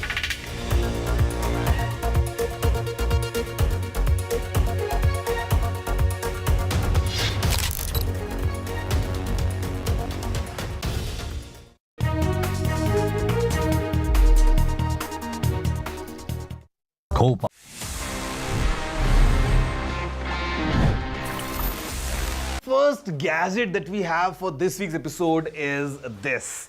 The all-new Xiaomi 14 Ultra. I mean, ये जो phone है, this is a flagship device from Xiaomi. Packs a lot. मतलब, if you talk about the in-hand feel, the device is really premium. The camera is made in collaboration with Leica. I mean, जो lenses हैं वो Leica ने बना के दिए, and the entire hardware is really fantastic. The phone feels like a flagship phone. काफी interesting features हैं, things like the latest Qualcomm Snapdragon 8 Gen 3 processor. We have a nice Quad HD Plus display, 5000 mAh battery, and I mean everything packed in this nice looking package. Let's have a closer look कि आखिर क्या features हैं all together इस Xiaomi 14 Ultra में, and then I'm gonna tell you what do I think. मतलब इस phone के बारे में मेरे क्या थॉट्स हैं, so that you can make an informed decision of buying or not buying this phone. Forget ordinary. The Xiaomi 14 Ultra has arrived to redefine smartphone power. Its massive 6.73-inch display doesn't just boast eye-popping resolution, ये blaze through करता है with a 120 Hz refresh rate, making every swipe and scroll buttery smooth. And for those clumsy moments, rest assured the display's toughened protection can handle the occasional bump or drop. Under the hood, the Ultra pack करता है 16 GB of RAM, जो कई laptops के मुकाबले ज़्यादा है. और जब इसको बूस्ट की ज़रूरत हो, इसका 90 watt fast charging and wireless charging have your back, ready to get you back in the game in record time. Cameras की बात करें तो prepared to be amazed. The Xiaomi 14 Ultra wields a quad camera setup that's like having a professional photography studio in your pocket. 450 megapixel cameras, each with unique strengths, deliver stunning shots in any lighting condition, from vibrant landscapes to dramatic portraits. और selfie lovers के लिए, the 32 megapixel front camera ensures you look your best every time. Durable, you may ask. You bet. With an IP68 dust and water resistance rating, this phone's ready for your next adventure. So friends, there you have it. आपने देख लिया है all together. Now you have the entire information about this Xiaomi's latest 14 Ultra on sale right now, retailing at rupees 99,999 rupees. और जो variant है, ये है 16 GB RAM और 512 GB storage के साथ में. Now I'm going to give you my honest take about this phone. So guys, the fact is कि phone का जो hardware है वो बहुत अच्छा है, without a doubt. I mean, it is a flagship phone. There are two concerns. Number one is the software. I mean, Xiaomi calls कि इसमें हमको नया HyperOS मिल रहा है and blah blah blah. But in reality, this exactly.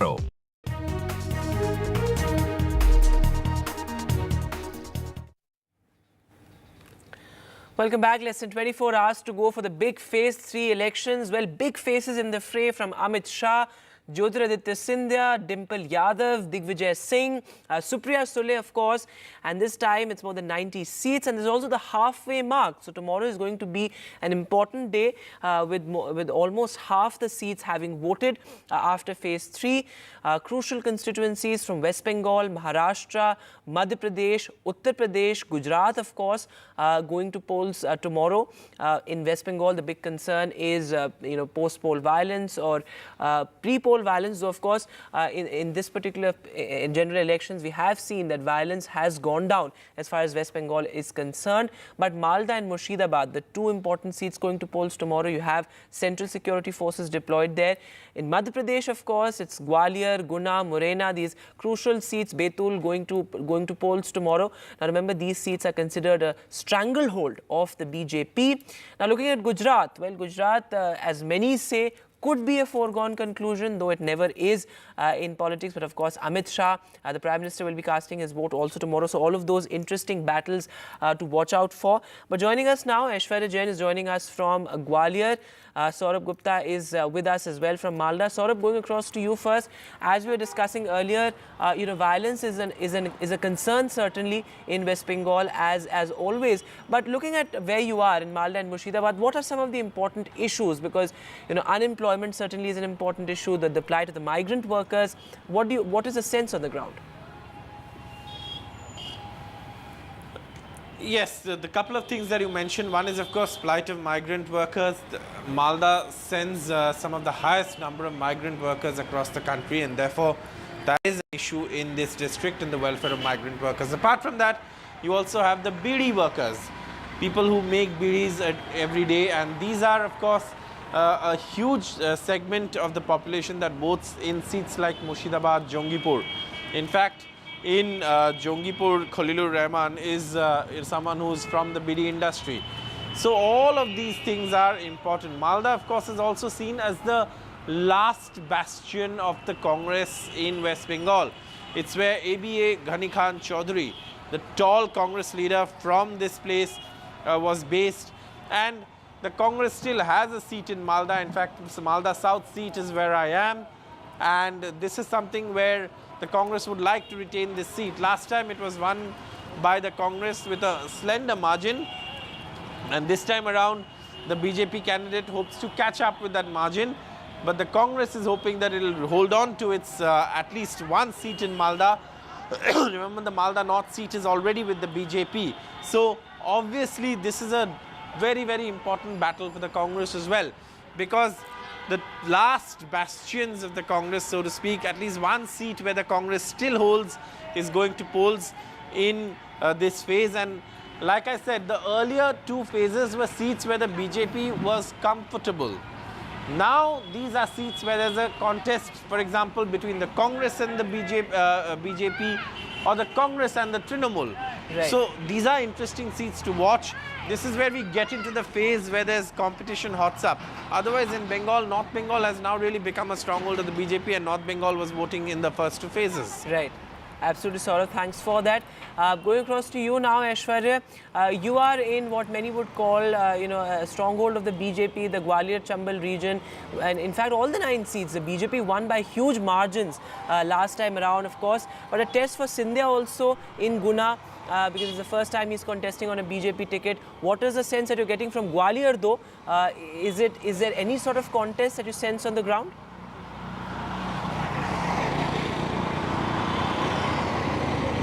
Well, 9 constituencies are going into the poll as far as phase 3 in Madhya Pradesh is concerned. Gwalior-Chambal region among the 5 regions in Madhya Pradesh being the toughest so far, and therefore the reason perhaps we have seen the last few months from Bharat Jodo Yatra to different rallies of the Congress party. Rahul Gandhi to Priyanka Gandhi Vadra had come over here and had different rallies. Particularly Rahul Gandhi speaking about caste census, speaking about the lack of infrastructure. But caste equation is something which is very much looked upon here in the Gwalior-Chambal region. Of course, if we talk about this particular region, we have Gwalior, we have Morena, Bhind, which is a scheduled caste constituency category. Apart from it, Guna constituency, where Jyotiraditya Scindia will be contesting this time. Remember, he lost last time in 2019, and then along with 22 MLAs, he jumped ship from Congress to Bharatiya Janata Party, and then Congress government fall, Bharatiya Janata Party came to the power. But now Jyotiraditya Scindia, along with the entire family, was campaigning. We have seen that campaigning of Scindia family in Guna constituency, and they're looking to win this time as well. But if we talk about Gwalior constituency, then Praveen Pathak would be up against Bharat Singh Kushwaha of the Bharatiya Janata Party. Yes, of course, Praveen Pathak is looked as one of the candidates who is a young candidate for the Congress party. In fact, a lot of caste equation is being determined by the Congress party over here to field Praveen Pathak, because both of the candidates from the Bharatiya Janata Party and Congress lost in the assembly polls back in 2023. But to conclude it, while saying why I am calling it as the toughest contest in Gwalior-Chambal region, because last time in 2023 there were 24 assembly segments in which almost 12 was won by the Bharatiya Janata Party, and 11 in favor of the Congress party. So what will happen this time in the Lok Sabha elections is something that remains to be seen. But tomorrow all eyes will be on Jyotiraditya Scindia when he will be casting vote. Absolutely. And Aishwarya, very quickly also touching upon the caste arithmetic, you talked about it briefly. In the Gwalior-Chambal region, the Congress, looking at the SC vote bank very keenly, sort of relying on it heavily. How are the caste dynamics playing out in the Gwalior-Chambal region? They're extremely critical to a victory in the seat. Well, as I mentioned, Bhind constituency is the scheduled caste category constituency over there. OBCs plays a huge role in Gwalior-Chambal region.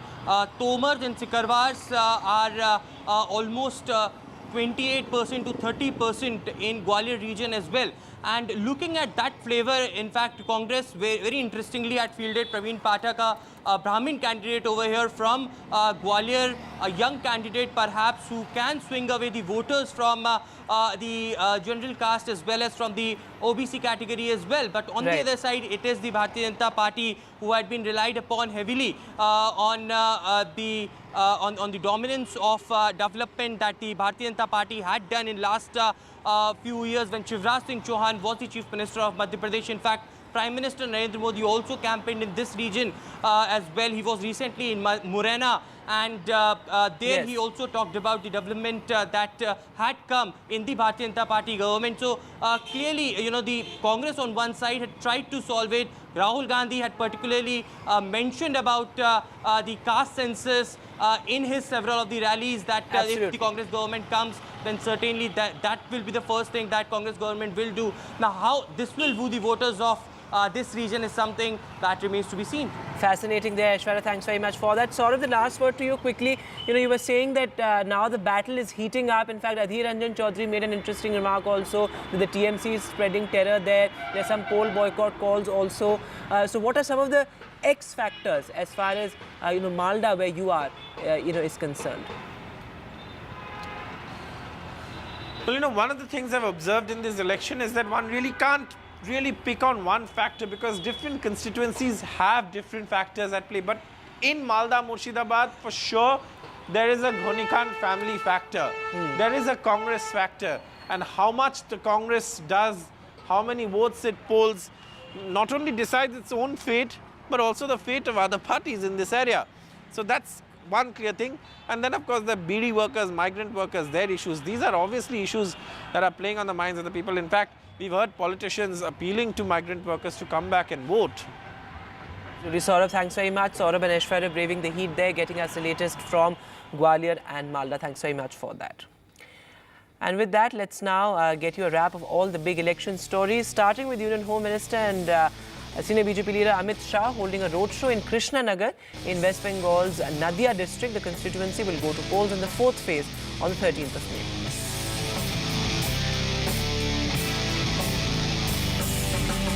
The Prime Minister took on Jagan Mohan Reddy in his Andhra rally. He said the YSRCP pitched 3 capitals but couldn't make even one, the capital of Andhra Pradesh. And well, a crucial contest in Gujarat, polling in 25 Lok Sabha seats will take place tomorrow. Amit Shah, the big face in the fray. The BJP candidate from Kurukshetra, Naveen Jindal, drove a tractor with farmers at a village in the Radaur Assembly constituency of Kurukshetra.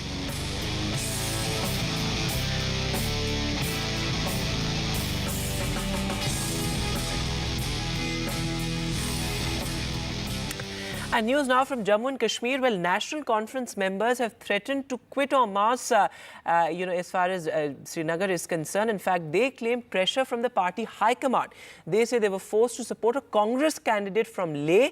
The National Conference members oppose the India bloc candidates. Of course, alliance differences certainly playing out there as far as Jammu and Kashmir is concerned. Various National Conference leaders threatening to quit in huge in numbers. In fact, that could come as a huge setback to the National Conference if it does happen. Listen. देखिए, हम लोगों ने जो हमें बहुत pressure आया high command की तरफ से, या किसी तरह से जो है इनका यूनाइटेड कैंडिडेट है, यानी आपका जो है मिस्टर नंगाल, उनको हिमायत देने की बात कही, तो हम लोगों ने टोटली कहा कि हम लोग कर नहीं सकते, क्योंकि ऑलरेडी हमने डिसीजन लिया है. And Nazir Masoodi, our senior colleague, is now joining us live. So, Nazir, this could come as a huge setback to the National Conference after the collapse of the Gupkar alliance again. So, alliance differences of the India bloc playing out on the ground. Well, now these the leadership of Kargil, Ladakh, of National Conference have formally resigned from the primary membership of the party. Party's senior most leader, Qamar Ali Akhund, who was also the General Secretary, Additional General Secretary of National Conference, has submitted resignation and said this resignation should be considered resignation of all the party functionaries from Kargil from the primary membership of the National Conference. It all started when Congress declared its official candidate as India Bloc candidate from Leh Sireng Namgyal. The leadership in the Kargil of both Congress and the National Conference, they actually revolted. They announced their own candidate, National Conference District President Haji Hanifa. So Congress leaders in Kargil also said, look, we don't accept the candidate because the Congress High Command had promised them that they would be candidate from Kargil. So there is a very old politics between Kargil and Leh, though they are now presently fighting for the statehood and the sixth schedule together. But when it comes to elections, Kargil people don't vote for the candidate from Leh, and Leh people normally don't vote for the candidate from Kargil. So it has happened in every election, but this time, since there's an India alliance, India bloc, so National Conference and Congress wanted joint candidate. So they announced a joint candidate. Congress, it was the seat went to the Congress. So Farooq Abdullah said, look, if anybody violates that, we will take action. Right. So the leadership in Ladakh, National Conference leadership, they said, so be it. You have called us on phone. You have used social media. You are threatening us. You are pressurizing us to support India Alliance candidate. We are not doing that. We have fielded our own candidate. He will be the joint candidate, Haji Hanifa from Kargil. So clearly a huge jolt for the National Conference as well as in Congress in Ladakh, where both the parties, the functionaries in Leh, Kargil, have announced their own candidate, rather fielded their own candidate against the official India Bloc candidate. Right, Nazir, thanks very much for joining us with that. So as Nazir says, it's a jolt to the National Conference right ahead of the polls. With that, we'll take a short break now. News continues on the other side.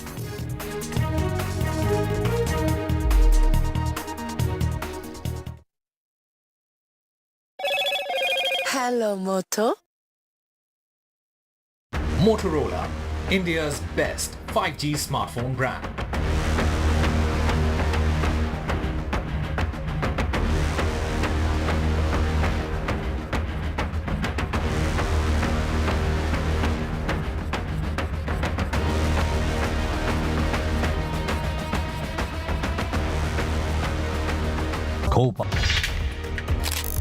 I have a right to decide who will run my country for the next 5 years. And for that, I need to vote. So I pledge to vote, and I encourage all my family members, all my colleagues at Hyundai Motor India, and of course, all the citizens of my great country to go ahead and vote. Vote now and vote forever.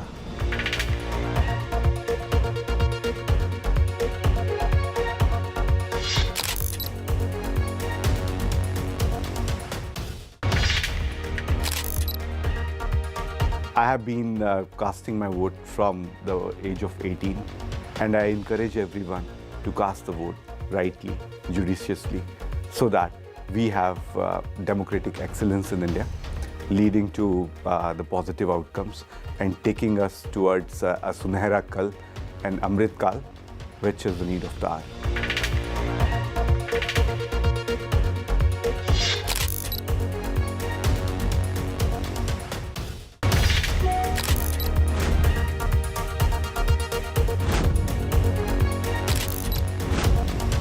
It's the essence of democracy, and we stand firmly behind it. We are thrilled to join NDTV's pledge. It's the world's biggest festival of the power of a vote and the power of a citizen. It is a day we must answer our call to duty as citizens of India. We get this opportunity to determine how our country will be governed. It is this constitutional duty through which we can make a difference in our nation's future. And make India always a better place than it was yesterday. I certainly plan to vote as long as I'm able to vote. We are joining NDTV's Pledge to Vote initiative. Let us make democracy stronger by going out and exercising our franchise. Jai Hind.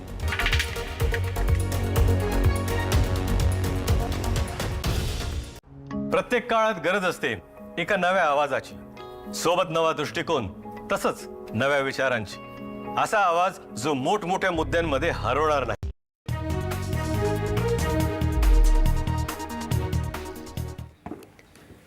Welcome back. In international news now, China's President Xi has lauded China's ties with France as a model for the international community as he arrived in Paris for a rare visit against a backdrop of mounting trade disputes with the European Union. Why is this visit significant? Parmeshwar Baba with the latest. To put it in perspective for you, when Xi Jinping sits down for that state banquet with Emmanuel Macron, the flowing champagne and glittering chandeliers at his city centre residence won't be able to outshine one glaring truth, that these two emperors are geared up for serious business. Europe and China have hefty economic ties. EU-China trade is estimated at about 2.3 billion euros per day. And Xi Jinping appears determined to rebuild as well as deepen relations with the European leaders after a prolonged absence prompted by the COVID pandemic. But you see, first, the Chinese president stands accused by Western governments of helping Vladimir Putin wage war in Ukraine by supplying technology as well as equipment for the Russian military. Second, the European Union and Beijing are on the brink of a full-blown trade war. Emmanuel Macron has been pushing Brussels to get tough with China over flooding the market with cheap electric vehicles. In return, though, Xi Jinping is threatening to slap tariffs on cognac, a painful gesture that's left the French president and his homegrown liquor industry with a nasty headache. For Europe, this visit will test its delicate balancing act between China and the United States and will no doubt be seen in Washington as a none too subtle effort by Mr. Xi to divide Western allies. So amid arguments over electric cars, cognac and Ukraine, the French president's dinner with Xi Jinping may not be much fun. And in case you weren't aware, the Chinese are masters of the art of the diplomatic snub. It's hard to miss the message to Europe and Xi's decision to go on from Paris to Serbia later in the week and then on to Hungary to meet their prime minister. Both Central European countries are sympathetic to Moscow and sources of irritation to the West, especially Brussels, which Xi isn't due to visit at all. But beyond these two friends of China, there are, however, serious European differences with Beijing, whose economy was roughly the same size measured in dollars as the European Union's when the Chinese president last visited back in 2019. China's economy is now some 15% bigger. Now our special report, Akshay Tritiya, which is on the 10th of May this year, is considered an auspicious day, a day that brings prosperity, good luck and success. But it's also a very vulnerable time when thousands of young children are pushed into child marriage, especially across rural India. In the days leading up to Akshay Tritiya, the Child Marriage Free India campaign, a nationwide campaign, is galvanizing women leaders and its 161 partner organizations at the grassroots level to increase their vigilance. We leave you with this report.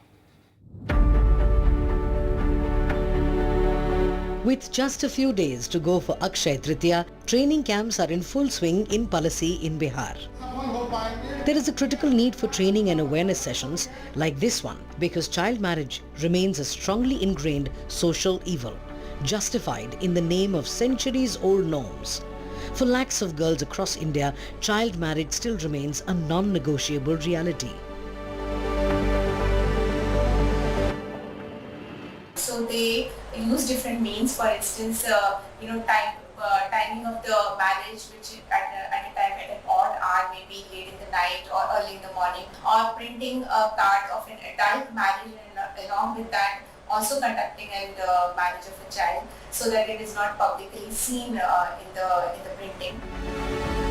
And this is why, in the period leading up to Akshay Tritiya on May 10th this year, the Child Marriage Free India campaign is working very closely with civil society organizations to train the community in increased vigilance. In Palasi, the NGO Jagran Kalyan Bharati, a partner of the Child Marriage Free India campaign, is doing this through the ASHA workers, health workers deeply woven into the social fabric of the communities they serve.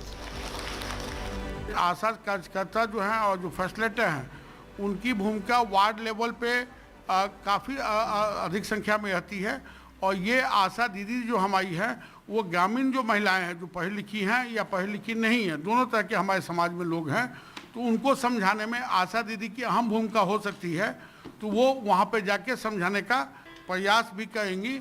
और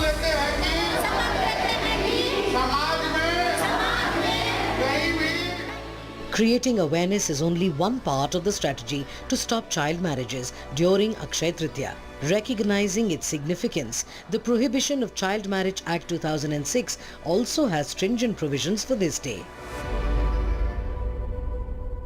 The law also prescribes that on certain events like Akshay Tritiya, where mass marriages are scheduled, In those situations, the DM assumes the power of a child marriage prohibition officer and has additional powers to stop solemnization of child marriages and take appropriate measures.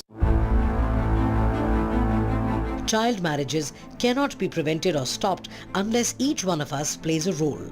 It is our collective responsibility to be vigilant and alert and report any suspected case of child marriage. And that is the awareness being spread by the Child Marriage Free India campaign through their grassroots partners. If there is any sign of a child marriage being conducted around you, report it immediately. Report it to the police, the Child Marriage Prohibition Officer, the Child Welfare Committee, the District Magistrate, the Child Line number 1098. It is not only around on occasions like Akshaya Tritiya. The need to be alert and vigilant to prevent child marriages is constant. It takes a long time to shift deeply entrenched mindsets that are centuries old. But with the Child Marriage Free India campaign working systematically through its NGO partners across the country, the aim is to reduce the current national prevalence rate of child marriage from 23.3% to 5.5% by 2030. This direct engagement and open conversations with communities ahead of occasions like Akshaya Tritiya is a much needed part of it. Only then would we be able to put an end to child marriage.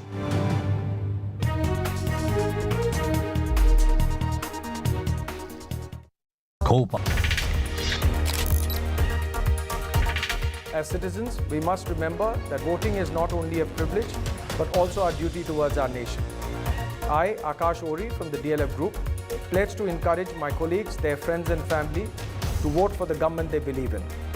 This is the strength of our democracy.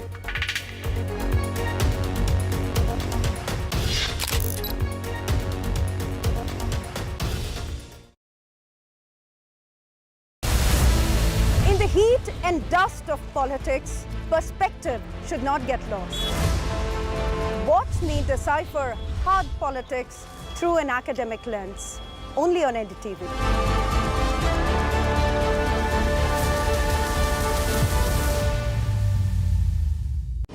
दुनिया के सबसे बड़े लोकतंत्र का वो चुनाव जो देश और दुनिया को बदलने की ताकत रखता है। सरकार बनाएंगे करीब 100 करोड़ लोग, जिससे तय होंगे पीएम, पॉलिसी और फ्यूचर। इस सबसे बड़े चुनाव की बड़ी बातों को डिकोड करने के लिए मेरे साथ होंगे देश के जाने माने एक्सपर्ट्स। देश के चुनिंदा शहरों से एनडीटीवी की सबसे बड़ी पेशकश बैटल ग्राउंड देखिए मेरे साथ सिर्फ एनडीटीवी पर, क्योंकि चुनाव मतलब NDTV. Stay informed and entertained with the new and updated NDTV News app. You can watch all our channels live, listen to podcasts, read breaking and exclusive news from around the world and more. Download the NDTV app today and get access to the best journalism and storytelling on your smartphone or tablet. The NDTV app. News that matters to you. Elections क्या हैं? Election is basically a reality TV show जिससे big boss चुना जाता है। The biggest festival of democracy. मेला है मेला।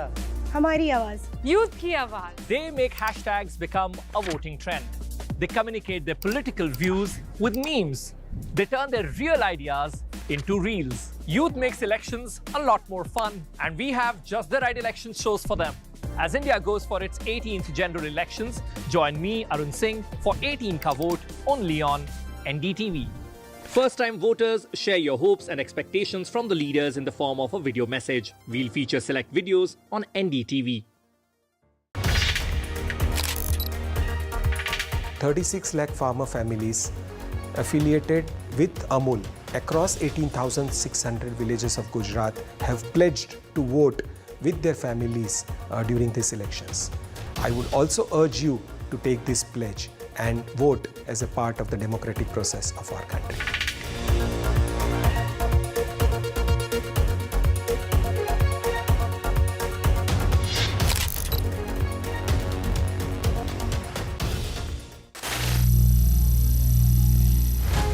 Some people say the metaverse will only be virtual. One day this lecture hall will be made of code. and driverless cars would be trapped in intersections. But even in this maze of the future, you can't wish away health. It's time to become more resilient.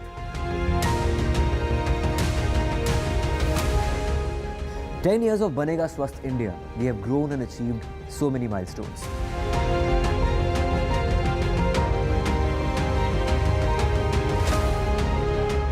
And now I have a plan to beat the urgency, to stop breathing with difficulty, to relieve getting choked with inactivity.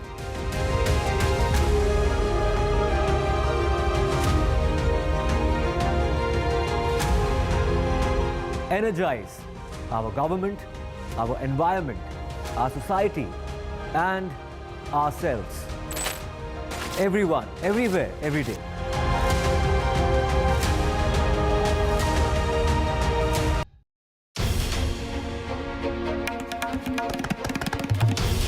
This is NDTV, and you're watching NDTV 24x7. Hello, Moto.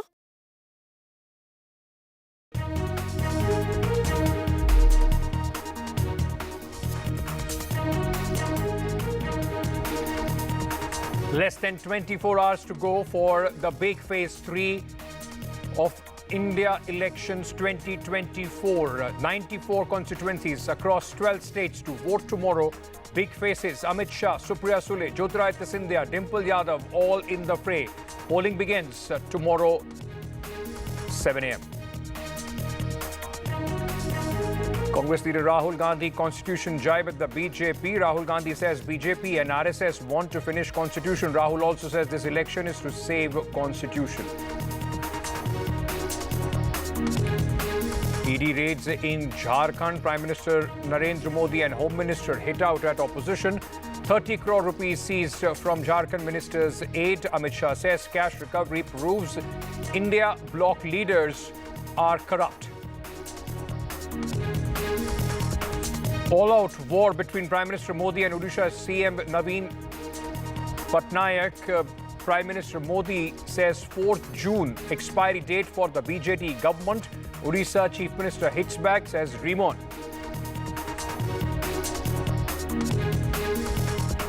Karnataka sex tapes case, SIT scans Revanna's residence. HT Revanna files yet another bail plea. Dalit organization up the ante against HT Revanna. PSY asserts Revanna case won't impact elections.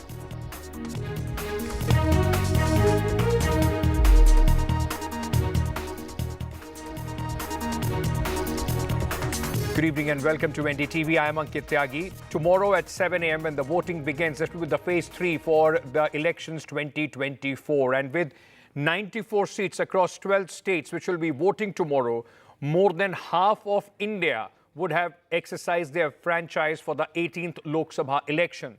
Campaign ended yesterday, and in the run-up, we saw fierce debate over the constitution and reservation issue dominating the political discourse.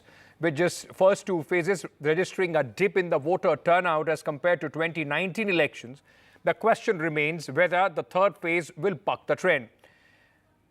94 constituencies across 12 states and union territories are scheduled to vote on Tuesday. The BJP has already won Surat in Gujarat unopposed. The remaining 25 seats in Gujarat will see electoral action tomorrow. Polling for Anantnag Rajouri seat in Jammu and Kashmir has been deferred to 25th. In Uttar Pradesh, it is high-stake battle for the Samajwadi Party and the Yadav clan.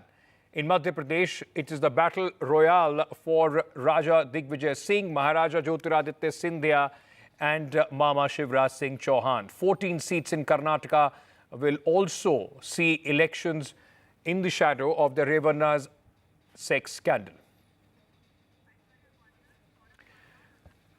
Just to get a sense of how various states are preparing for this big battle tomorrow, let me bring in my colleagues. Aishwarya Jain is joining us from Gwalior. Saurabh Gupta is in Malda, West Bengal. Ratnadeep Chaudhary is in Guwahati, Assam.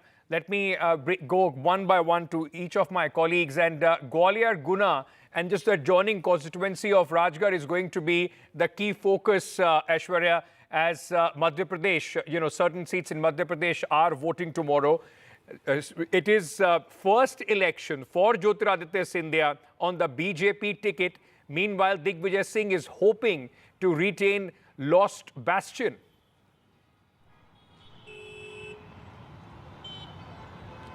Well, certainly, Ankit, it's 9 constituencies that will go to poll tomorrow in Madhya Pradesh. Northern part of Madhya Pradesh will be casting its vote. Certainly, it would be a tough battle out of 5 regions in Madhya Pradesh. If we talk specifically about Gwalior-Chambal region, which consists of Gwalior, Morena, Bhind and a part of Guna as well, where Jyotiraditya Scindia would be contesting from Bharatiya Janata Party for the very first time. Remember, it was in 2022 when Jyotiraditya Scindia along with 22 MLAs joined the Bharatiya Janata Party from Congress, and the government also synced over here. Therefore, the reason perhaps in last 2 to 3 months we have seen intense campaigning by Jyotiraditya Scindia in Guna region along with his son and his wife as well. On the other side, it is Morena, which is the OBC-dominated constituency. In fact, we have seen Rahul Gandhi to Priyanka Gandhi Vadra, Narendra Modi, Prime Minister himself campaigning in Morena, and there was a lot of talks about caste census over there. Rahul Gandhi clearly had stated about bringing the social justice through caste census, and also spoke about Agniveer scheme over there. Narendra Singh Tomar, the Aishwarya, I beg your Union pardon, just stay on with me. In fact, just hold on for a second. We're getting some breaking news at this moment, and this is a big news which is coming in, ladies and gentlemen. The troubles for Delhi Chief Minister Arvind Kejriwal can mount from here. The Lieutenant Governor has recommended a National Investigation Agency probe, an NIA probe, against Arvind Kejriwal. The LG has these allegations, which were in fact made by certain individuals and political parties ahead of the Punjab elections, which happened in 2021. The Lieutenant Governor has in fact now gone ahead and recommended the probe by the National Investigation Agency. The allegations were that the Aam Aadmi Party received political funding from Khalistani groups. Now, a complaint was in fact sent to the Lieutenant Governor of Delhi, alleging Aam Aadmi Party got $16 million in campaign funding. Now, this becomes a very, very serious charge, and also a fresh, in fact, chapter, a fresh round as far as the battle between the Lieutenant Governor and, of course, the government of Delhi is concerned, with the Aam Aadmi Party now facing serious trouble with this NIA probe recommendation. Let me bring in our Managing Editor, Nikunj Garg, who is joining us with more details on this. Nikunj, NIA probe against a sitting Chief Minister. This A is unprecedented. B, these are serious charges. Well, these are dramatic developments indeed, Ankit. This comes just hours ahead of a Supreme Court hearing, which is supposed to conclude tomorrow, in which it was earlier opined by the bench that they may consider giving an interim bail to Mr. Kejriwal due to the fact that ongoing poll process for the Lok Sabha election 2024 is on. Slightly ahead of that, hours ahead of that, actually, Lieutenant Governor of Delhi, Mr. Saxena, has written to the Ministry of Home Affairs that he recommends from his side a National Investigation Agency probe. And unlike the Central Bureau of Investigation probe, where the state concurrence is required, I do not think that any kind of further concurrence is required. So a NIA probe against Mr. Kejriwal is now supposedly a done deal, because in the CBI probe matter recommendations, there is an additional layer of approvals that is required from the Department of Personnel and the Ministry of Home Affairs in case of Delhi. But in this case, it would not be required. So these are dramatic developments, unprecedented, the developments here. Never before in the history of this country, history of independent India, this has happened, that an NIA probe has been recommended against the sitting Chief Minister, and that's in the sitting Chief Minister of the National Capital. So from the sheer fury of the sheer scale of the developments, this is, as I said, epoch-making. This is fortunately, history being made here. And whether or not the NIA probe yields anything or not, but to begin with, It's the fact that it has been suspended. There's a pen drive that has been appended to the complaint. The Lieutenant cites his views in detail about the fact that why he'll be recommending a left probe against the sitting chief minister, or that to an NIA probe. This quite clearly is dramatic development. National Investigation Agency, goes across the country and is seen as an agency which investigates anti-terror or anti-India activities. But Nikunj, very quickly, what does this mean for the Chief Minister now? A recommendation has been sent. NIA starts investigation. Does this mean that they will register or, under some stringent sections like the NSA on Mr. Arvind Kejriwal? Well, not necessarily. They are not necessarily the custodian of the National Security Act, but certainly they are the custodians of the Unlawful Activities Prevention Act, which is UAPA, and which in itself is quite a stringent act. Many dub it as onion.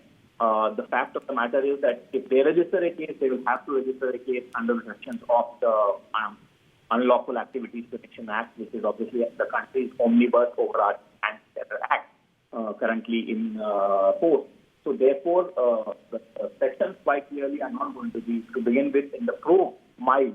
And obviously, whether those allegations stick or the probe finds something in those, something meritorious in those allegations is something completely different. But as of now, as I said, these are dramatic developments, unprecedented in the history of independent India.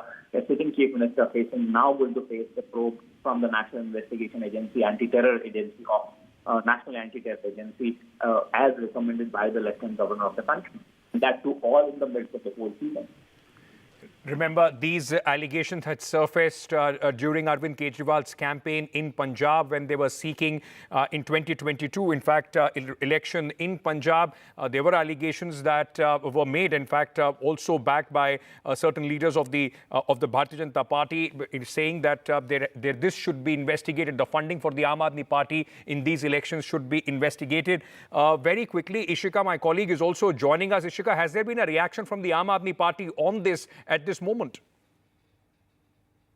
Well, not yet, certainly, but, we are still waiting for a response from the Aam Aadmi Party over this, because certainly it is a very dramatic development with Lieutenant Governor now approving the NIA, in fact, probe over this issue, over the allegations that the Aam Aadmi Party received $16 million, from a banned Sikh group. So certainly, now after this big development, we are yet to wait, for a reaction from the Aam Aadmi Party. But the opposition now continues to attack, in fact, the Aam Aadmi Party and also the Chief Minister Arvind Kejriwal, saying that these charges were already there. They had, in fact, already said that, this is what is happening with the Aam Aadmi Party government in Delhi and in Punjab. And now with this, coming to light with the investigation, when it starts, more and more evidences will now come out in the public. So certainly now we are, in fact, waiting for the Aam Aadmi Party's official response over this. Over to you. Right. So no response at this moment from the Aam Aadmi Party officially, because this news just coming in at this moment, and this is only spelling trouble for the Chief Minister of Delhi, who is already in custody at this moment, fighting to come out of the prison. There is a Supreme Court hearing going on as far as the Enforcement Directorate's custody is concerned of Arvind Kejriwal. Huda Zariwala, Aam Aadmi Party supporter, is with us at this moment. Ms. Zariwala, very, very serious charge, and now NIA investigation has been recommended by the Lieutenant Governor of Delhi. Yes, absolutely. This is extremely serious, and more than anything, this is extremely laughable, to be honest, because this is the BJP stooping the lowest at the time of this Lok Sabha election. I mean, clearly they cannot digest the fact that the Supreme Court is ready to grant bail to the Chief Minister of Delhi.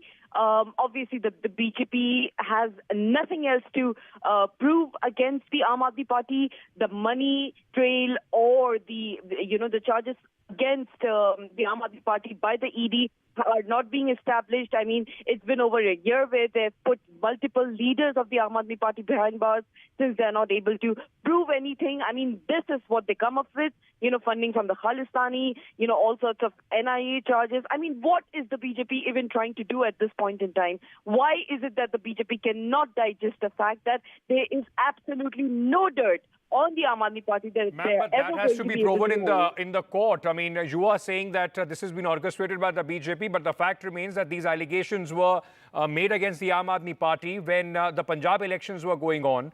If the allegations are serious, shouldn't there be a probe? If the allegations are serious, by all means, let there be a committee that, checks into these charges. Let there be a probe.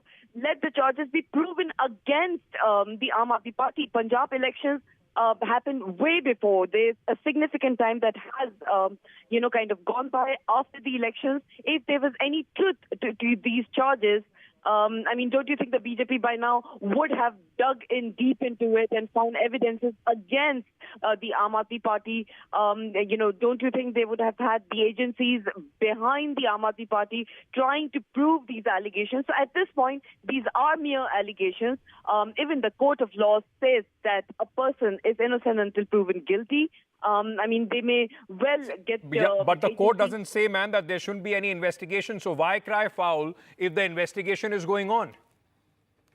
So by all means, let there be an investigation. The Aam Aadmi Party is certainly not afraid of the investigation. I mean, even if the Aam Aadmi wanted to nullify these charges and speak nothing against them, knowing that these are fake allegations, I mean, the BJP government is still going to go ahead and try to prove these charges. So by all means, let them do it. Okay, stay on with me, Ms. Zariwala. Shazia Elmi, spokesperson of the Bharatiya Janata Party, is with us at this moment. Shazia, very, very serious charge. And another investigation now, being opened against or recommended against the Delhi Chief Minister.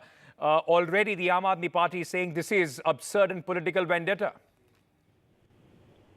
So first of all, I'd like to say that these charges do not surprise me at all. The fact of the matter is that they have been hobnobbing. That is, Aam Aadmi Party, not just Kejriwal, but his other colleagues have been hobnobbing with Khalistan sympathizers and people related to that cause. And here there is a serious charge, and on the basis of which LG has recommended an NIA probe. And it is about receiving political funding from Sikhs for Justice. We all know about Sikhs for Justice and its antecedents. So if there is any relation between the two, it has to be looked into.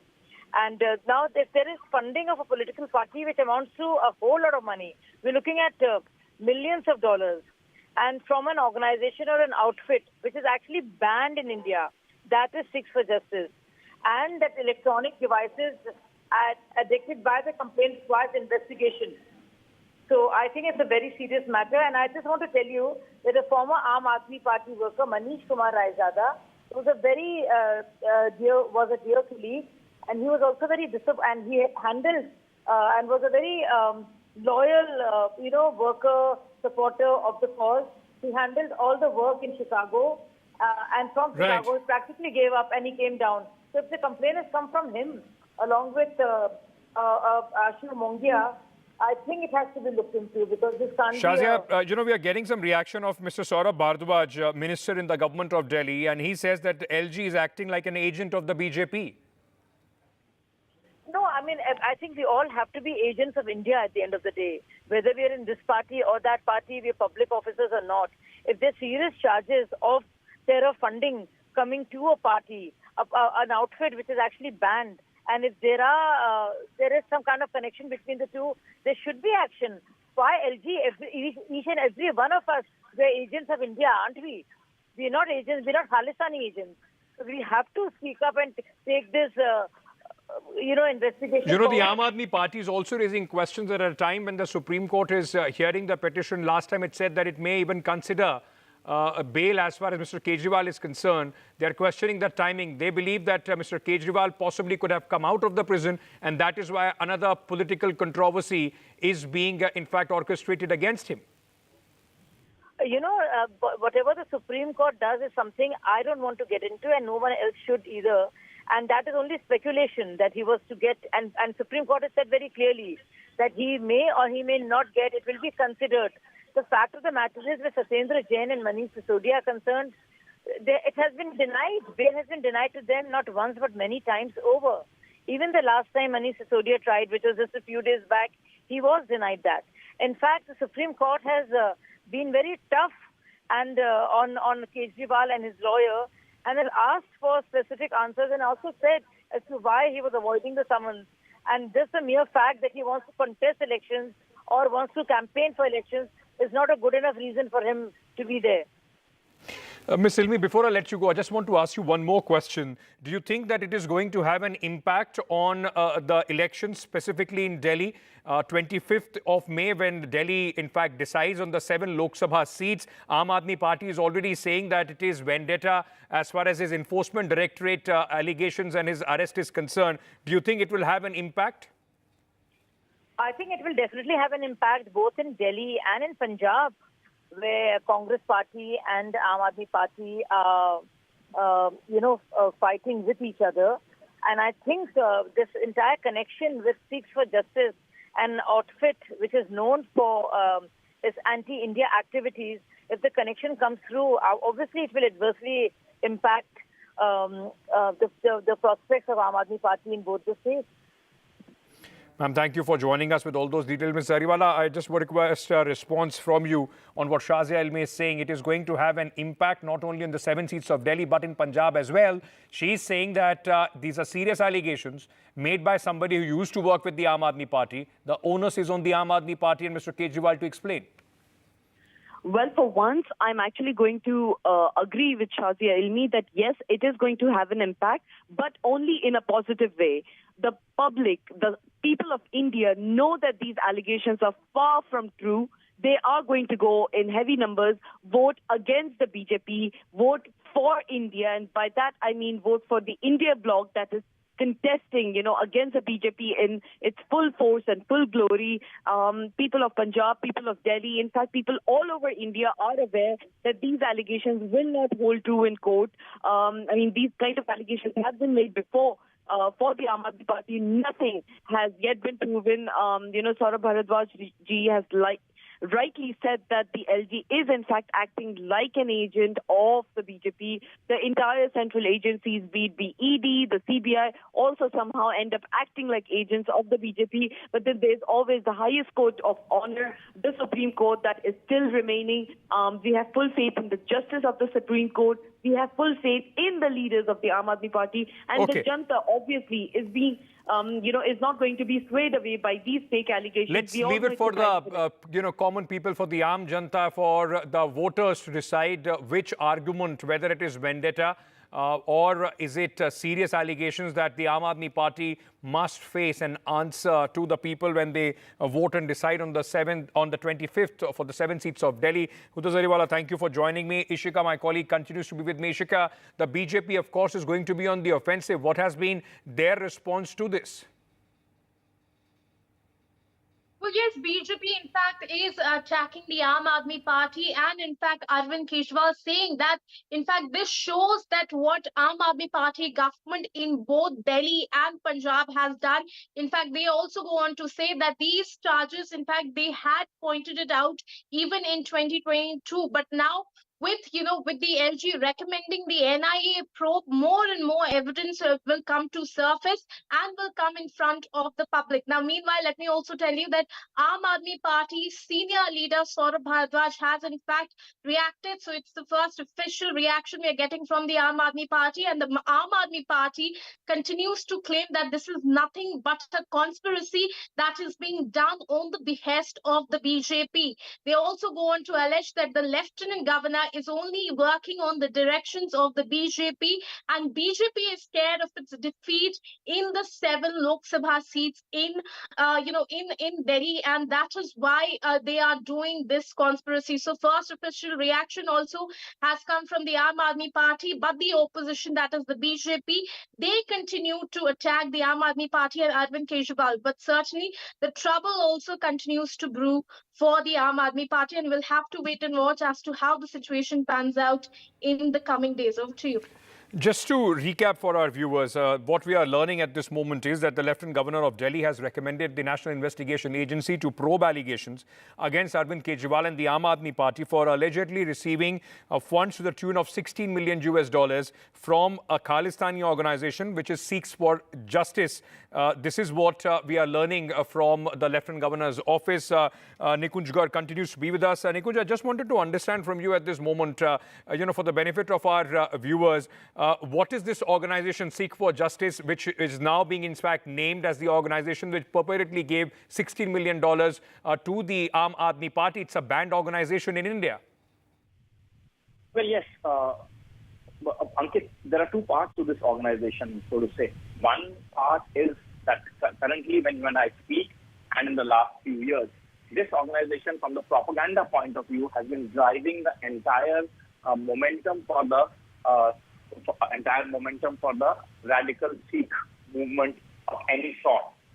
So the entire Khalistani propaganda is being driven by SFJ and its principal proponent, Guru Patwant Singh Pannu.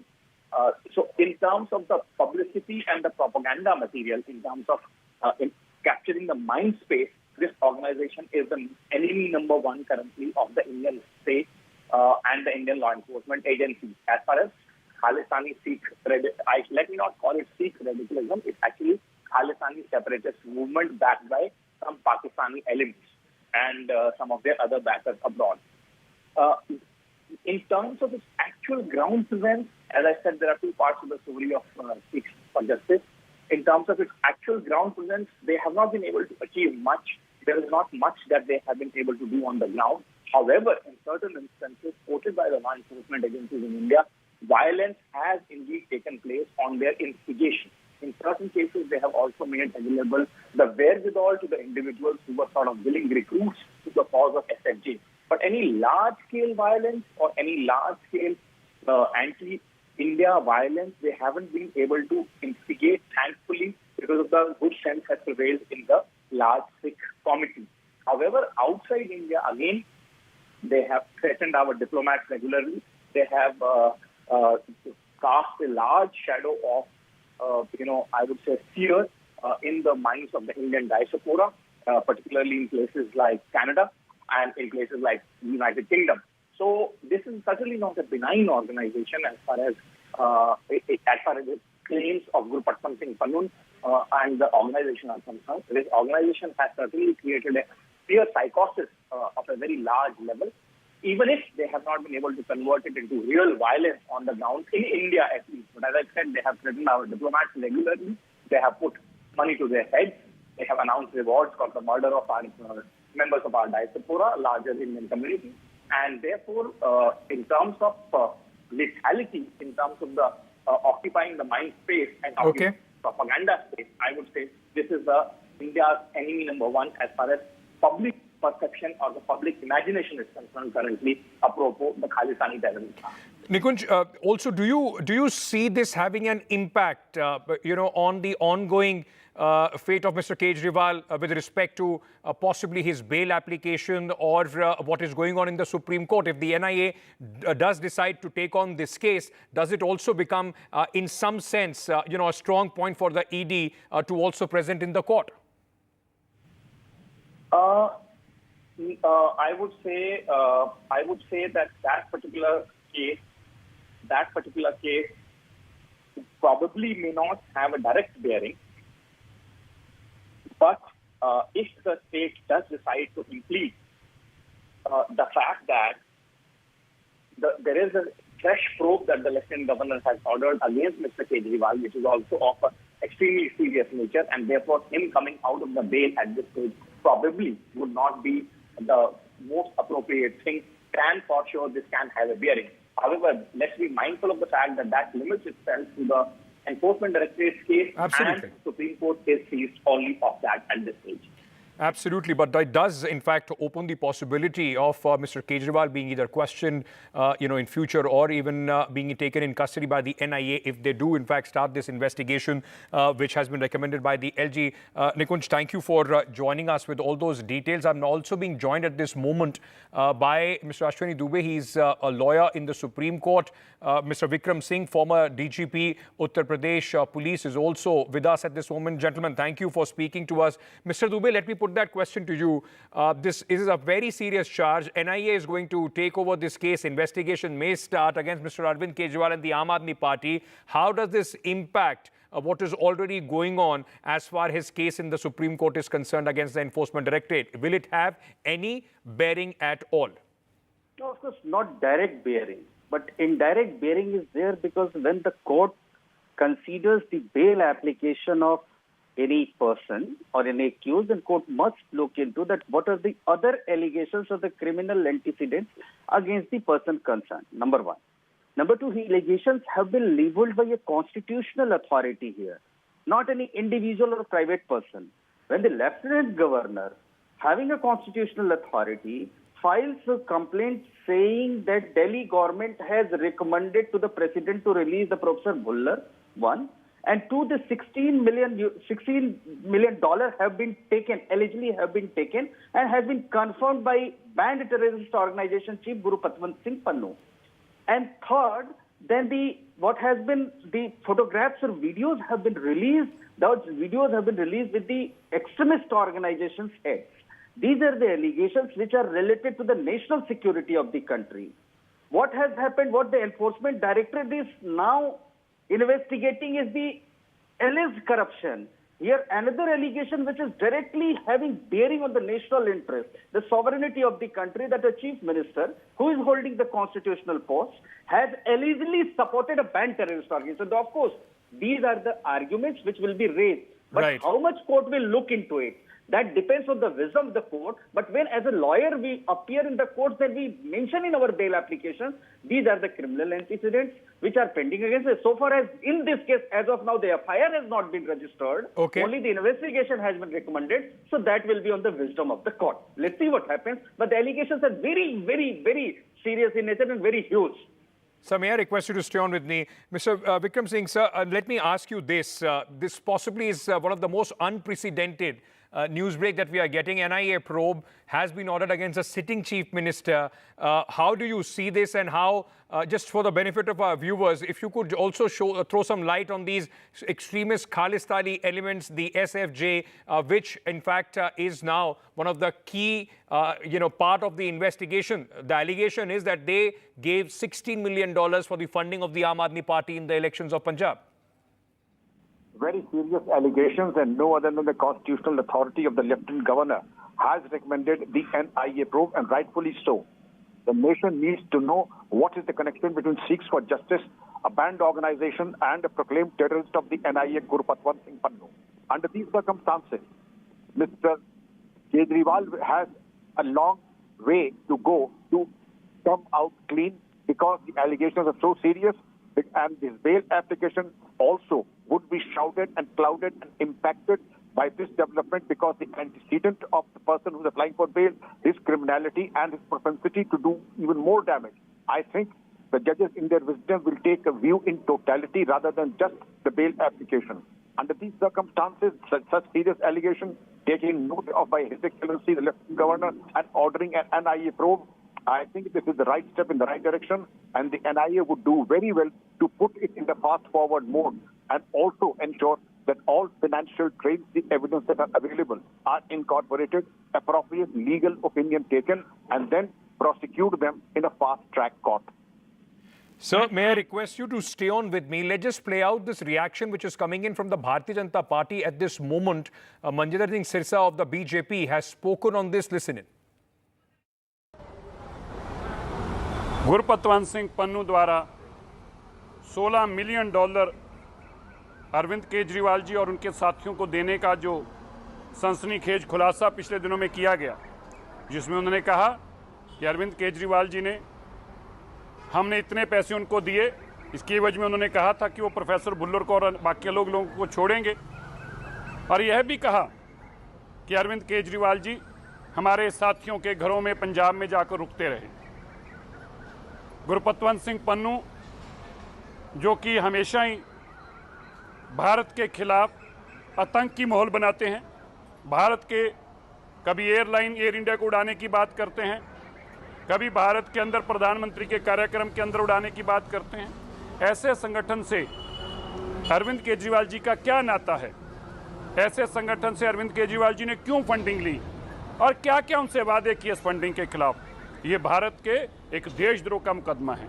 और आज lieutenant governor साहब ने जो आदेश पारित करके कहा है NIA की इंक्वायरी होनी चाहिए, हम ये मानते हैं अब दूध का दूध और पानी का पानी होगा और यह भी स्पष्ट हो जाएगा कि अरविंद केजरीवाल जी के पास इतने करोड़ों रुपया जो आया और गुरपतवंत सिंह पन्नू ने किस किस से पैसा इकट्ठा किया और कितना पैसा जो था वो किस किस काम में लगाया गया, ये सारी बातें अब NIA के जांच में सामने आएंगी। मैं इसका स्वागत भी करता हूं और उम्मीद करता हूं जल्दी दूध का दूध और पानी का पानी होगा और ये अरविंद केजरीवाल जी का एंटी भारत स्टैंड जो है ये दुनिया के सामने बेनकाब होगा।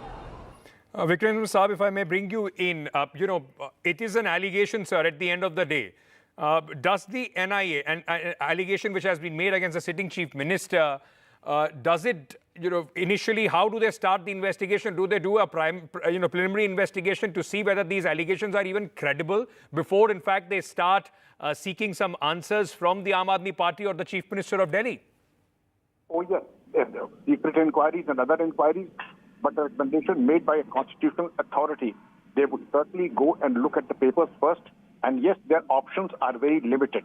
They have to register a case and proceed further because it has to be based on very credible and very convincing evidence. That is why His Excellency has made this recommendation. Yes, they will certainly make a preliminary inquiry, register a case, and then proceed further. Right.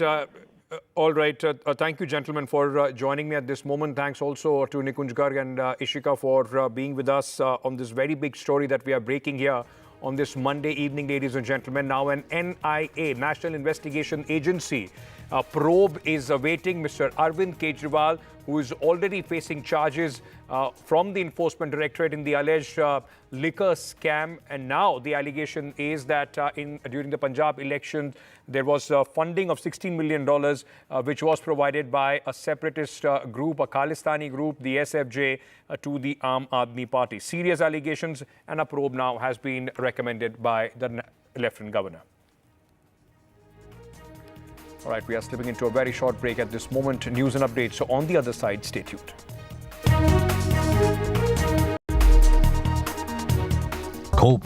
A debate has many facets. Perhaps no one right answer. Left, right, and center. Conversations that get to the core of the debate.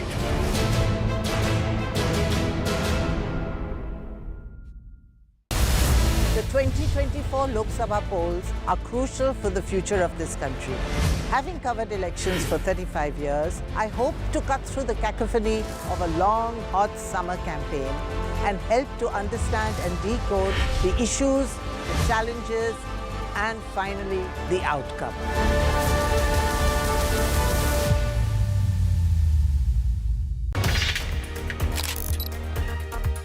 As citizens of this great nation, we have the power to shape its future. And one of the most crucial ways we can do that is by casting our vote. It's not just a right for every citizen, it's a responsibility. A responsibility to ourselves, to our communities, and to our country. So, I urge all of you to exercise your right to vote. I always ensure that I fulfill this duty to our country.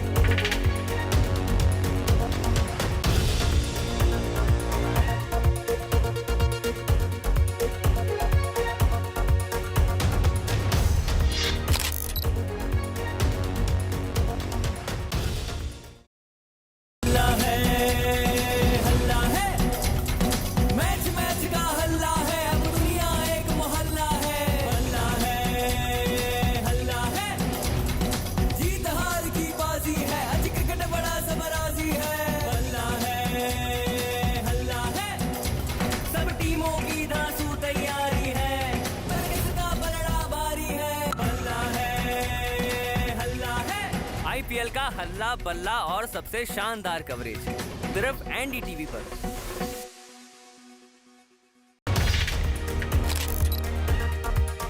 In our country, we choose our leaders, we decide who is going to be ruling the country, and it is something which is both a fantastic right, privilege, and we should also see it as our constitutional duty.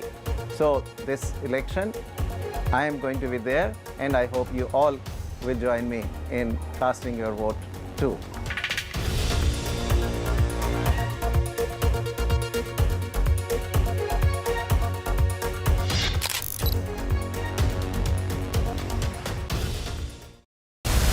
Data drives our understanding of any election. What does a dip in voting percentage mean? What are the big factors to watch out for this poll season? Join me, Amitav Tiwari, in a data deep dive only on NDTV, where we decode and simplify the data for you.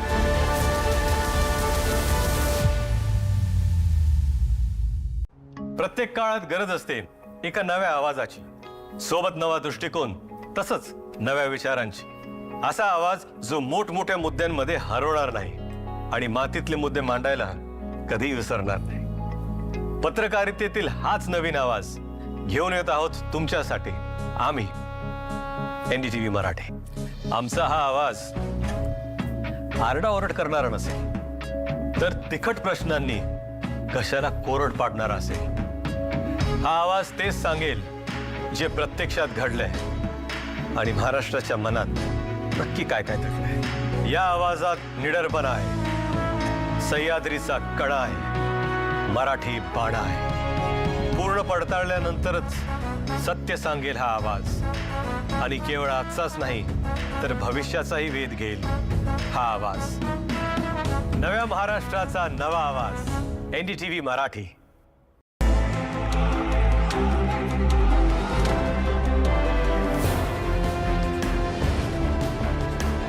The biggest carnival of democracy, India's general election.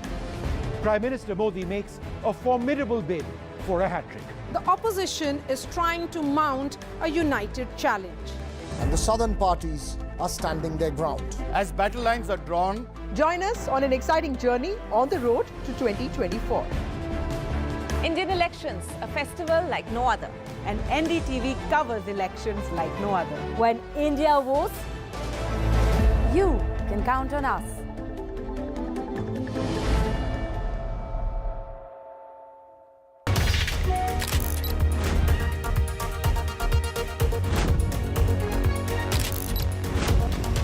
it's the essence of democracy, and we stand firmly behind it. We are thrilled to join NDTV's pledge. It's the world's biggest festival of the power of a vote and the power of a citizen. It is a day we must answer our call to duty as citizens of India.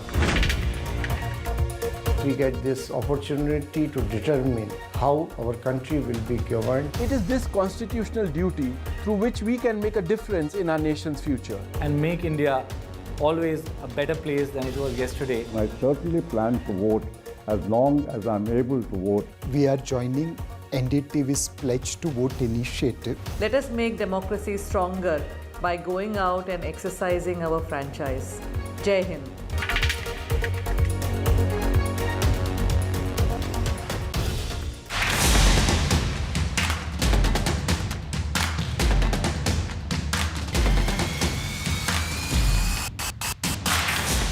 All set for phase 3.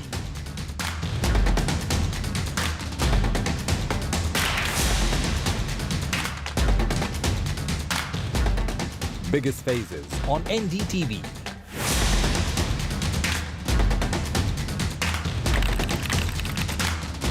Election means NDTV.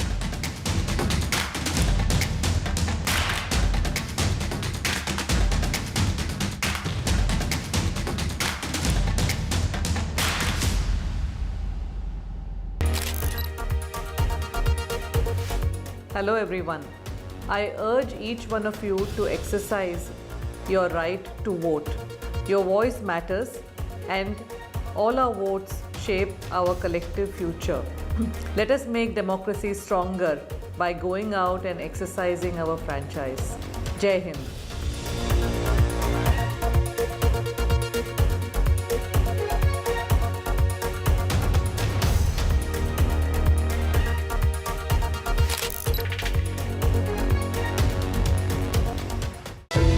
The 18th Lok Sabha elections. As always, NDTV has its ear to the ground. With the biggest pie of 80 seats, all eyes will be on Uttar Pradesh. Will the Troika ensure the Modi umbrella unites all? It is the first election in Naya Kashmir since the scrapping of Article 370. Will the same number of lotuses bloom in the desert, or can Gehlot lend a helping hand to India? With BJP having Max here with the only pillar standing of Chhindwara fall. Can Didi once again withstand the saffron tide? Will BJP stay strong in its northeast bastion? Jhadu ka jadoo or Modi magic? Can Congress gain lost ground in Punjab? Will Revanth Reddy be able to increase the Congress strength in Telangana this time? And in Andhra Pradesh, will the Jagannath be able to stop Chandrababu Naidu and Pawan Kalyan? Can BJP win back its only stronghold in the south? Or will it be a Congress consolidation? Can BJP make a dent in the Dravidian den?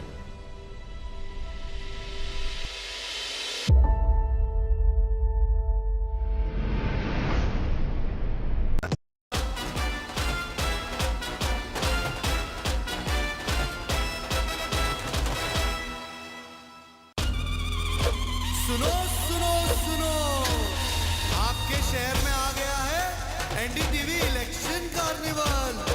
कलाकारों का होगा धमाल, NDTV पूछेगा सवाल, देखिए क्या होता है नेताजी का हाल। आपके शहर में आ गया है NDTV election carnival.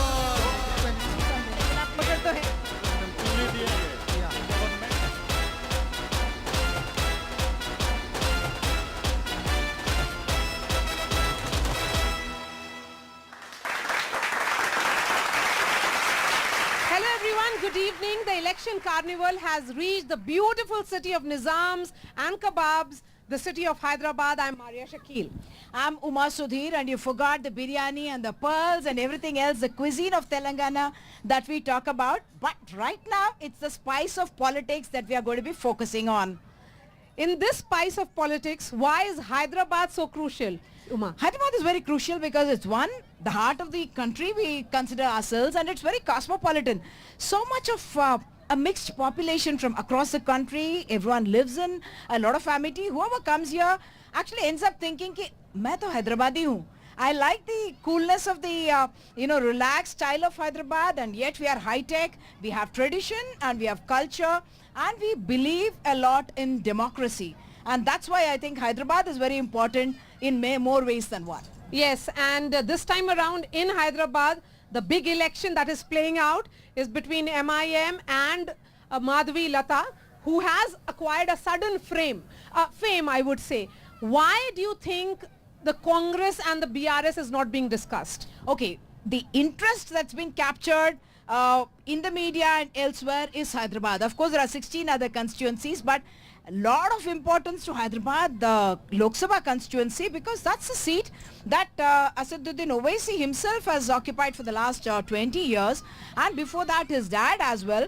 And is a woman candidate from the BJP able to give that kind of a challenge? Never happened before. She has captured people's imagination in many ways, that she's able to kind of challenge this, and that's why a lot of interest, the way we thought about Thiruvananthapuram, similarly Hyderabad, Madhvi Lata and Asaduddin Owaisi. So ladies and gentlemen, let's invite the guests that we have on the dais. They're already seated. Rabula Sridhar, Ram Mohan Reddy, NV Subhash, Saida Palak, all of them are joining us.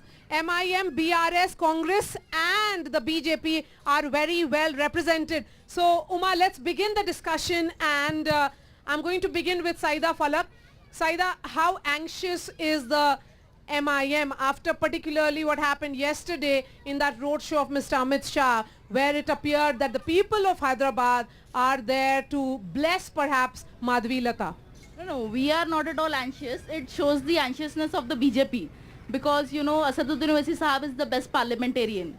He stands in the parliament and questions the government about the issues of minorities so bravely, with so much of courage, that the BJP cannot digest it. So they want him to be defeated here, and they're trying their best, and they'll not be successful in that anyhow. They are trying the level best. They'll not be successful. They are worried. That's why they are here. We are not worried. We will win with a thumping majority. We've got a politician making a debut. She's not even a politician. I mean, she's entered the electoral fray straight away without even probably being a member of the party at that time and point in time. But very often, Asaduddin Owaisi is accused of being Team B. That you want Asaduddin Owaisi to be there so that you can do your kind of politics. Asaduddin Owaisi and MIM are not, the Team B of the Bharatiya Janata Party. They are only Team A and B of BRS and the Congress Party.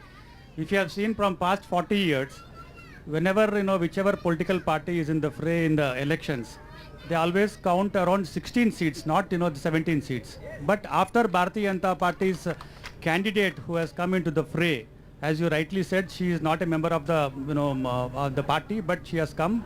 The party has chosen a brave woman. That is the beauty of, the Bharatiya Janata Party. So all, the foundation of MIM, and they have become so intolerant that, the foundation is getting shaken because of one simple woman who have been instrumental in making many of the minorities to come on the streets and ask their respect. Okay, so what is the role of the Congress and the BRS? First, the Congress. You are the sitting government here. And are you not contesting. really in the fray? And we are contesting there. Oh, you are contesting, but contesting. are you really in the contest? But see, when it comes to MIM, I have a different opinion because they usually sail with the ruling government. Either it may be at state level or at the central level. Once there is a central level BJP is there, though they went in, hidden alliance with the BJP and fought to cut off the secular votes in the rest of the states. But when it comes to Telangana, now they may be selling with us in the future. So we have an arrangement with the MIM that, okay, you contest Hyderabad and rest of the places send out the word that the minority vote needs to come to us. No, not like that. See, there when it comes to Hyderabad, we are contesting there. We are serious, but irrespective of the outcome, we will welcome it. But we are fighting there very strong. Friendly the BRS not in the race, has never been, actually no other party has really been in the race in the old city. No, I mean, we are contesting there. We have a candidate called Gaddam Srinivas Yadav there contesting from our party. End of the day, it is the people of the constituency has to choose who will be their parliamentarian. We will present our case. We will tell them what we have done in the past 10 years as BRS government. But here, what's happening today in old city? That's what I'm asking you. Not only there, wherever predominantly this polarization politics. I am asking both the national parties, are you dead enough to say what have you done being the national government in the past 10 years? What have you done to Hyderabad? What have you done to those sections whom are you asking today the votes? It is the BRS government who has done for the development and welfare of these sections. That's what I'm saying again and again. We have ensured the protection and maintenance of the peace as well the Ganga Jamni Tehzeeb of Hyderabad city.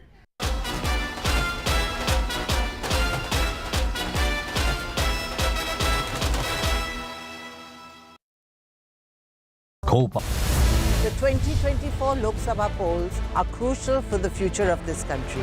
Having covered elections for 35 years, I hope to cut through the cacophony of a long, hot summer campaign and help to understand and decode the issues, the challenges, and finally, the outcome.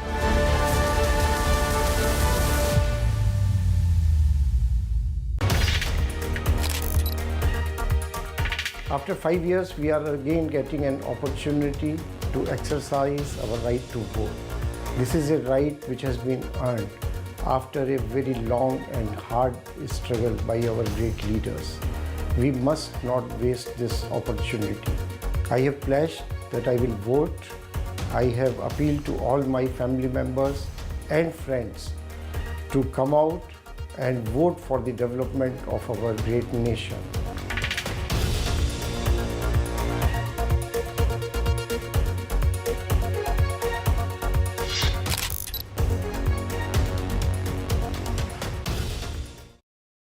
Stay informed and entertained with the new and updated NDTV News app.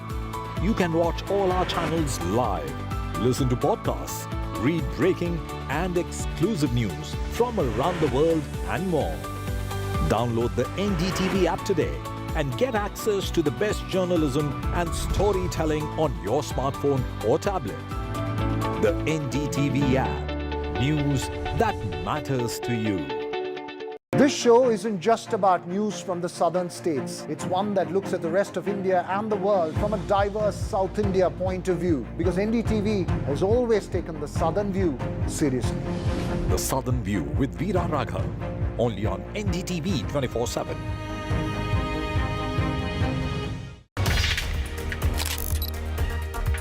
I do hope all of you are going to go out and cast your vote, and especially the youth of the country. And the youth and the corporate citizens, people who work in our urban centers and companies. You know, we are the, in many ways, we actually are the generation which is going to build the country. So I do hope all of you get out and vote. It is not just our responsibility, but it's also our core participation in building the future country of our dreams. And I am today pledging to vote. My vote is in Punjab on 1st June. So I'm pledging here to vote, and I do hope all of you do the same. So I'm going to just sign this pledge to vote.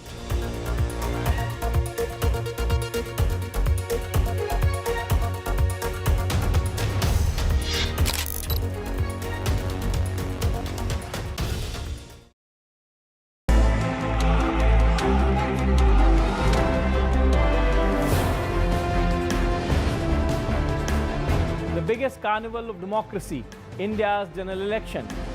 Prime Minister Modi makes a formidable bid for a hat-trick. The opposition is trying to mount a united challenge.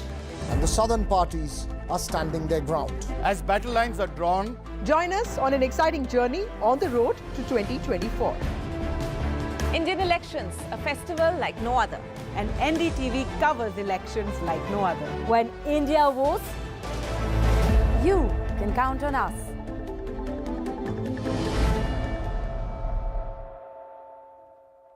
प्रत्येक काळात गरज असते एका नव्या आवाजाची, सोबत नवा दृष्टिकोन, तसंच नव्या विचारांची. असा आवाज जो मोठमोठ्या मुद्द्यांमध्ये हरवणार नाही आणि मातीतले मुद्दे मांडायला कधी विसरणार नाही. पत्रकारितेतील हाच नवीन आवाज घेऊन येत आहोत तुमच्यासाठी आम्ही एनडीटीव्ही मराठी. आमचा हा आवाज आरडाओरड करणारा नसेल, तर तिखट प्रश्नांनी कशाला कोरड पाडणारा असेल. हा आवाज तेच सांगेल जे प्रत्यक्षात घडलंय आणि महाराष्ट्राच्या मनात नक्की काय काय दडलंय. या आवाजात निडरपणा आहे, सह्याद्रीचा कडा आहे, मराठी बाणा आहे. पूर्ण पडताळल्यानंतरच सत्य सांगेल हा आवाज, आणि केवळ आजचाच नाही तर भविष्याचाही वेध घेईल हा आवाज. नव्या महाराष्ट्राचा नवा आवाज, एनडीटीवी मराठी. दुनिया के सबसे बड़े लोकतंत्र का वो चुनाव जो देश और दुनिया को बदलने की ताकत रखता है. सरकार बनाएंगे करीब 100 करोड़ लोग, जिससे तय होंगे पीएम, पॉलिसी और फ्यूचर. इस सबसे बड़े चुनाव की बड़ी बातों को डिकोड करने के लिए मेरे साथ होंगे देश के जाने माने एक्सपर्ट्स. देश के चुनिंदा शहरों से एनडीटीवी की सबसे बड़ी पेशकश बैटल ग्राउंड देखिए मेरे साथ सिर्फ एनडीटीवी पर, क्योंकि चुनाव मतलब NDTV.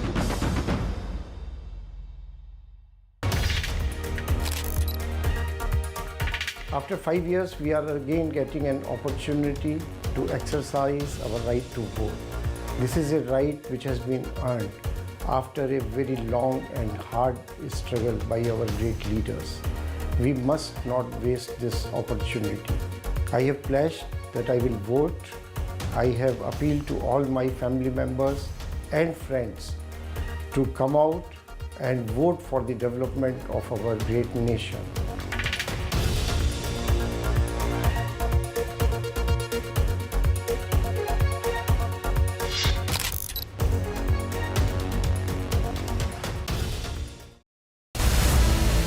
Heat and dust of politics, perspective should not get lost.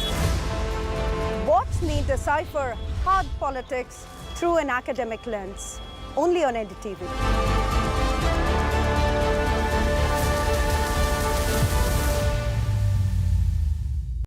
Stay informed and entertained with the new and updated NDTV News app. You can watch all our channels live, listen to podcasts, read breaking and exclusive news from around the world and more. Download the NDTV app today and get access to the best journalism and storytelling on your smartphone or tablet. The NDTV app. News that matters to you.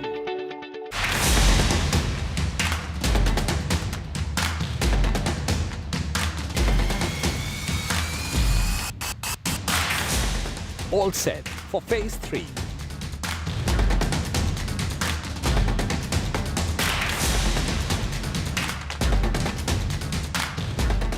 Biggest phases on NDTV.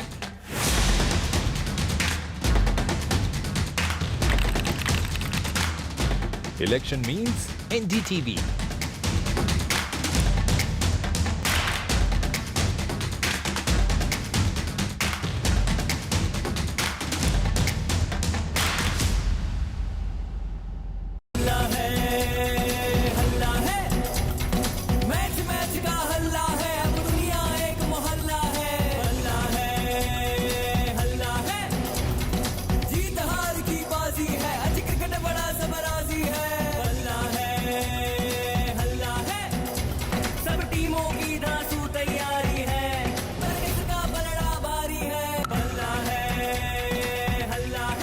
IPL का हल्ला बल्ला और सबसे शानदार coverage सिर्फ NDTV पर।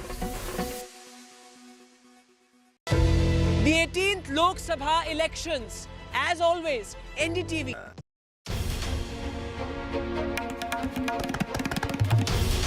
This is NDTV, and you're watching NDTV 24x7. Hello, Moto.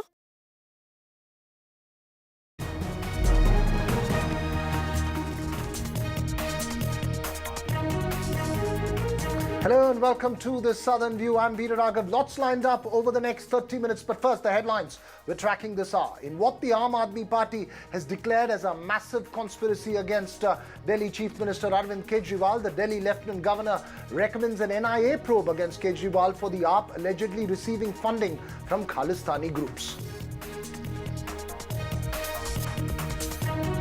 All set for phase 3 across 93 constituencies in 12 states which go to the polls tomorrow. Karnataka's 14 remaining constituencies in North Karnataka amongst them.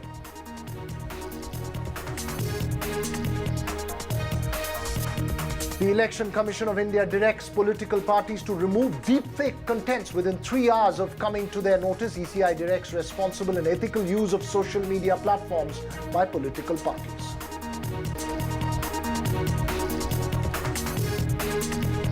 The Prime Minister and Home Minister hit out at the opposition after Enforcement Directorate raids in Jharkhand lead to a 30 crore cash seizure from Jharkhand Minister's aide. Amit Shah claims this proves that the Indy Bloc Alliance leaders are corrupt. Rahul Gandhi says BJP and RSS want to finish the Indian Constitution, declares these elections as one to save the Constitution of India.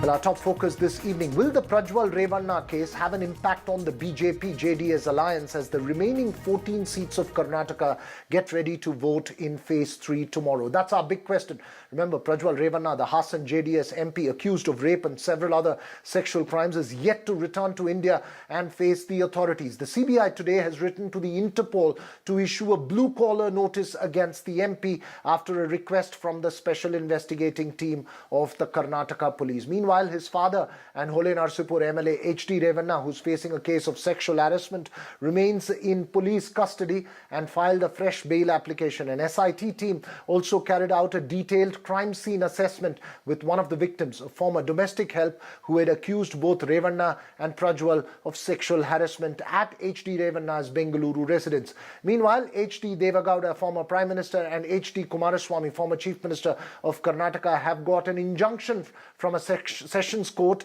against media outlets from depicting them falsely in relation with the Prajwal Revanna videos or the case. Two big questions. When will Prajwal Revanna return to India and face the authorities, and what impact will this case have on the BJP-JDS alliance? Let's listen in to BJP's B.S. Yediyurappa before we put that question to our experts on the panel this evening. Inquiry is going on, it will take its own course. So that will not affect our election. In what way Prime Minister or anybody is responsible? Particular persons, if they are really involved after inquiry is over, the law will take its own course. Because they lost hopes, they don't get even 3-4 seats in Karnataka. That's where speak all nonsense. Well, there are complex internal family equations within the JDS as well as political equations that are at play here. Joining us this evening, Manisha Priyam, political analyst who's observed the JDS and BJP and Karnataka very closely. Sandeep Shastri, national coordinator of the Lok Niti network, who has also followed Karnataka very closely. First to you, Dr. Shastri, given that the old Mysore region polling was done in phase 1 and the phase 2 is largely Mumbai, Karnataka and Hyderabad, Karnataka, what impact do you see of this controversy on the electoral fallout for the BJP-JDS alliance in phase 2?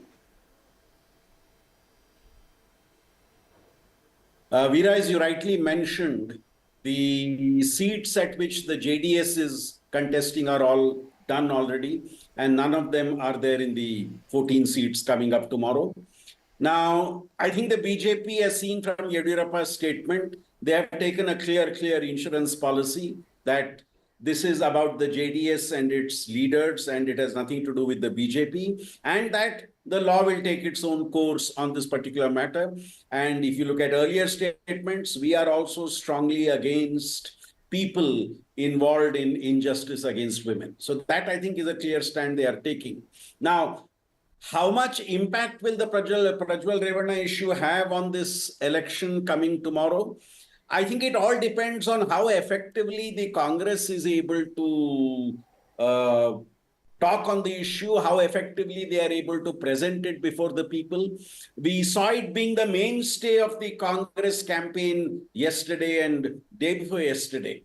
And I would not be surprised if that continued to be as part of the door-to-door campaign today. So will it have an impact? I think it depends on how effectively the Congress is able to use it as a subject to hit on the BJP, because in these 14 seats, the principal contest is between the Congress and the BJP.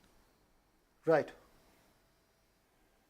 That's an important point that you make there. Manisha Priyam, having observed the intricate political equations and personal equations in Karnataka, which you've pointed out several times to us, how do you see this playing out beyond just phase 3?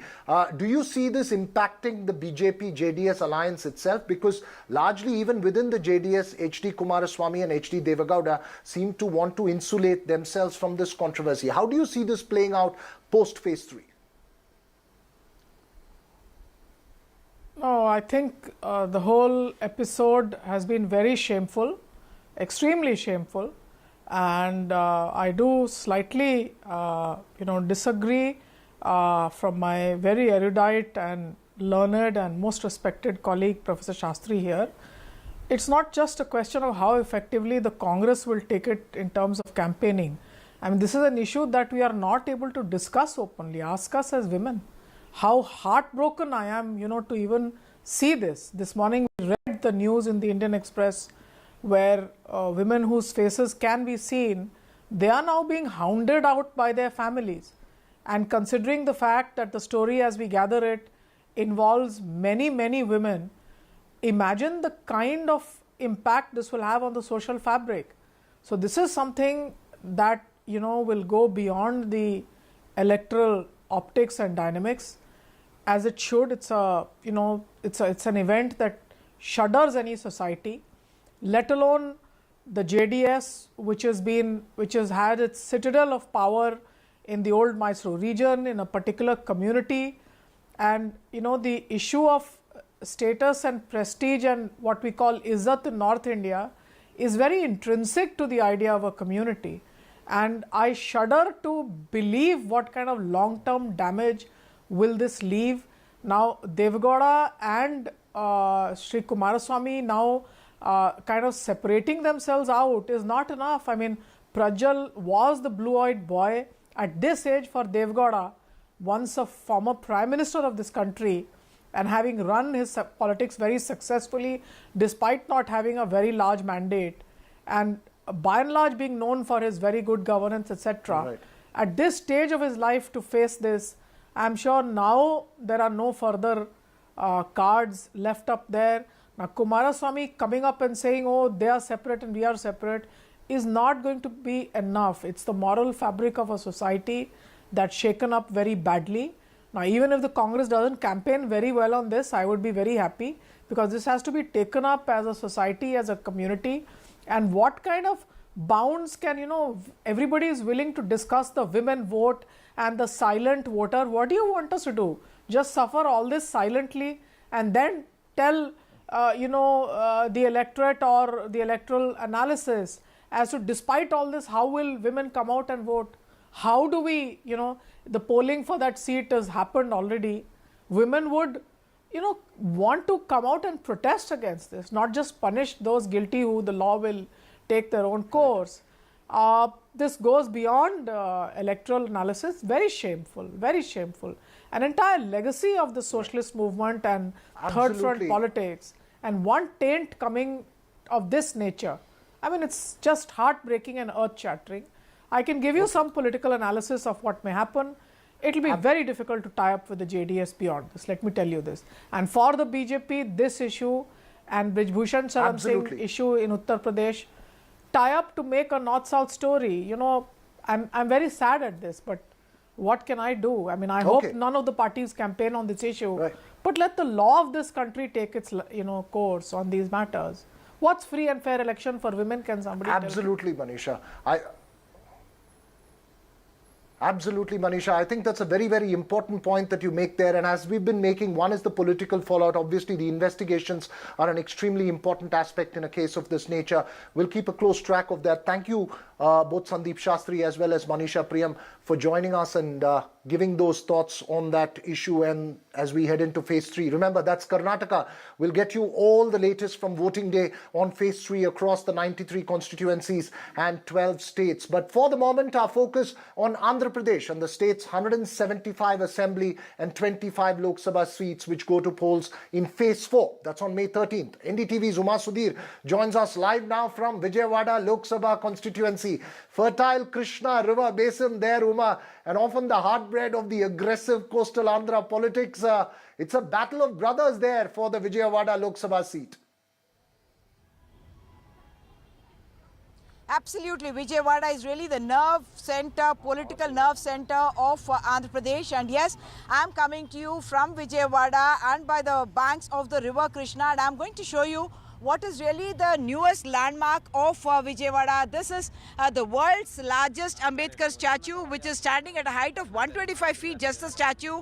And the entire structure is about 206 feet. And this has become now the new landmark of really the Vijayawada city. Yes, here two-time sitting MP Mr. Kesineni Srinivas, very popular as Nani.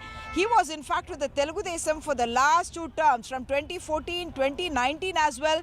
Even when there was a big YSRCP wave in Andhra Pradesh in 2019, even at that time, Kesineni Nani, as he is known, had won from the Vijayawada seat.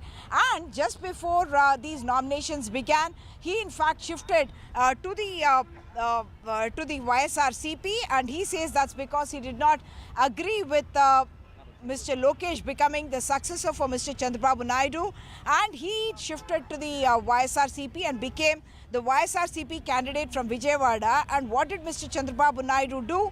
He brought in his brother Kesineni Shivnath as the candidate against him. Very interestingly, the third candidate of the Congress is also a nephew belonging to the same Kesneni family as well. But the real fight is between these two brothers, and I caught up with them, both Kesneni Nani and Kesneni Shivnath, to find out how they are taking on each other, battling each other, and how the YSRCP-TDP rivalry is playing out here in Vijayawada.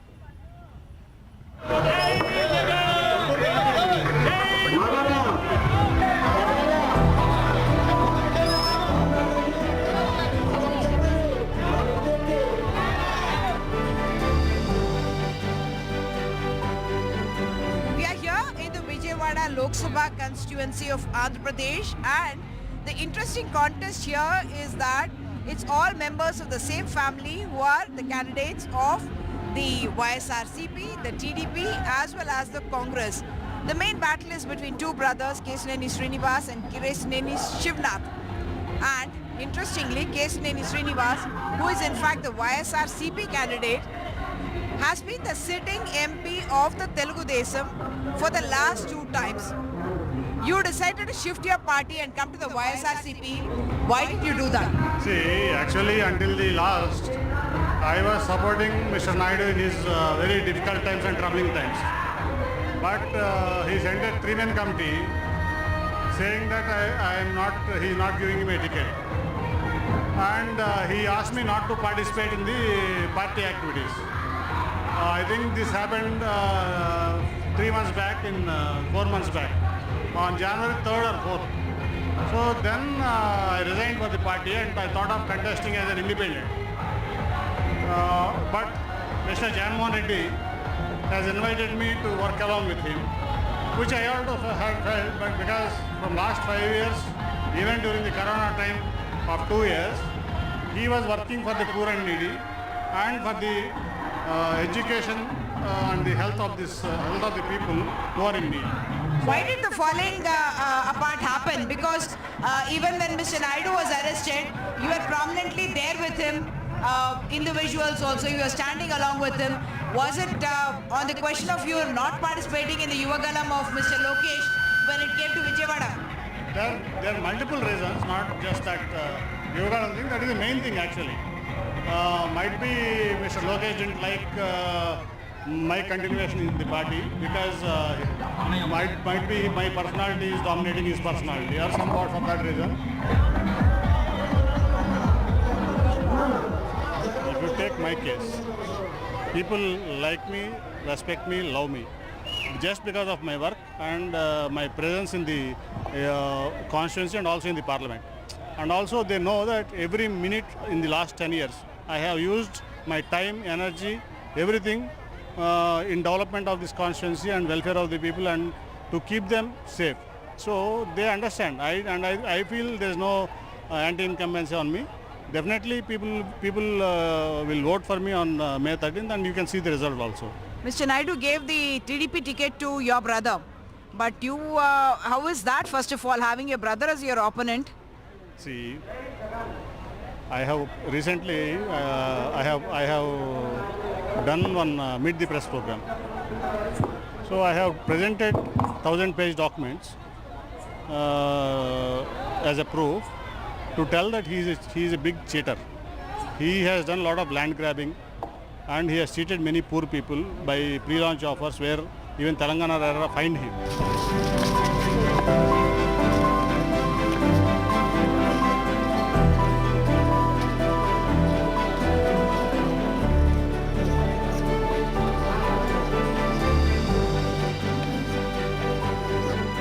You're reaching out to the community. The larger understanding is that the minority community will not want to vote for your alliance because you joined hands with the BJP. Minorities are well aware that Chandrababu Naidu, even with NDA from 2014 to 19, their rights were protected. People want development. They want to see their children with good jobs. They want to see the lives of their children to be flourished.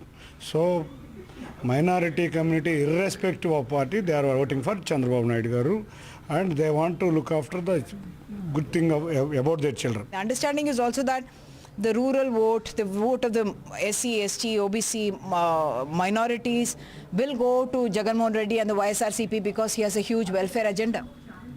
Who said? All the SC, BC and minority community are with Telugu Desam and alliance parties.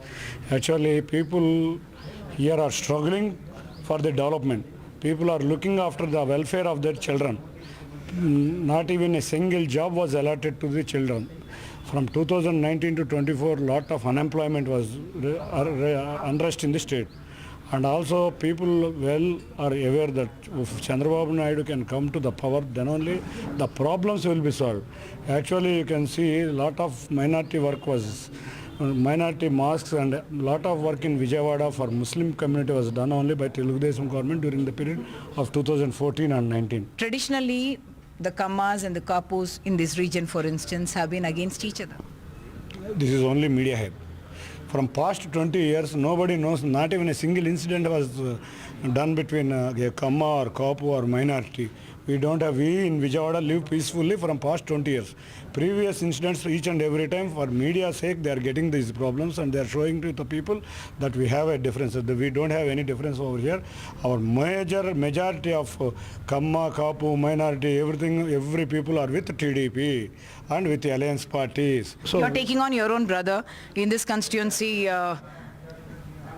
I mean, whoever gets elected, it's part of your family. The Congress, the BJP, or the TDP, or the ruling party, YSRCP. You can see one thing. It's not regarding brother. It's regarding development and what we call in Telugu, Arachakam. Abhiruddhi, Arachakam. We, as successors of Chandrababu Naidu garu, we are with development. They, as the success of Jagan Reddy, they are with Arachakam.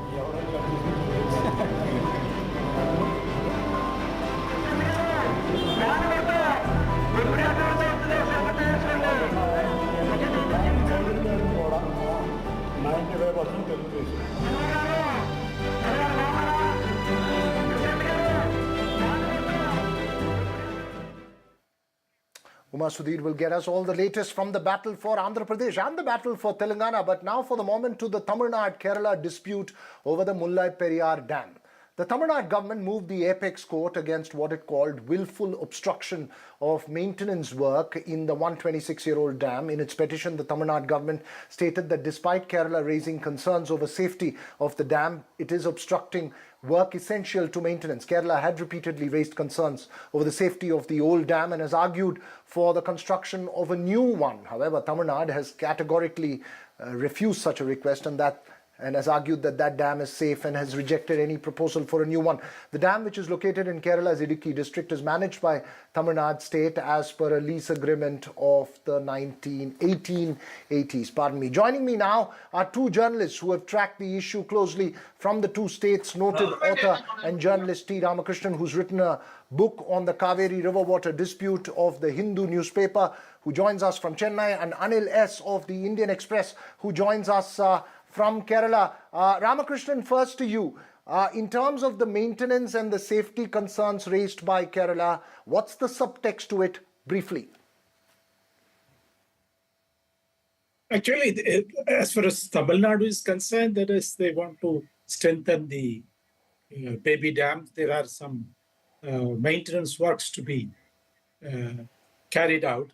Okay, they have not been able to complete all the repair works. So that's why the 2014 judgment says that you complete the remaining works, and then we can consider raising the water level.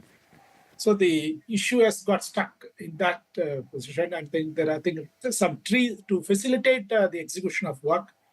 There are some trees have to be felled, and then for which I think 2021 government of Kerala gave initial permission, and then they withdrew. But the point is, as far as from Kerala point of view, of course, dam safety has been their primary concern, and they want to tread cautiously. So they don't want to take any risk, and then all that. Of course, this is hampering, according to Tamil Nadu. This approach hampering its plans for repair works, and then there is a Dam Safety Act, 2021.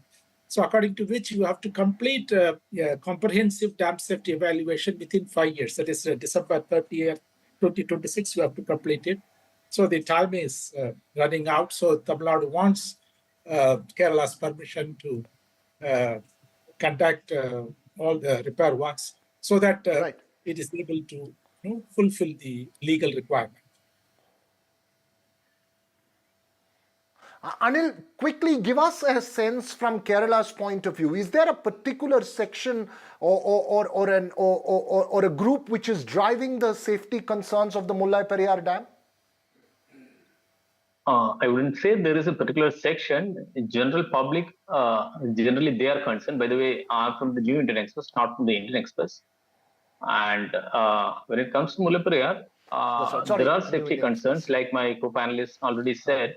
There have been safety concerns for quite a long time, and according to some reports, I'm not saying these are scientific reports, but according to some reports, people from about 4 districts, about 35 lakh people from about 4 districts could be affected, let's say, if there is something, if something goes wrong with Mullai Periyar. So Kerala has always been pointed out the safety concerns, and that's why Kerala raised the demand for a new dam. And in fact, last year, a DPR was submitted, and then now the government is working on a fresh DPR so that by incorporating the requirements pointed out by the Central Water Commission, and this should be completed in a couple of months, I think.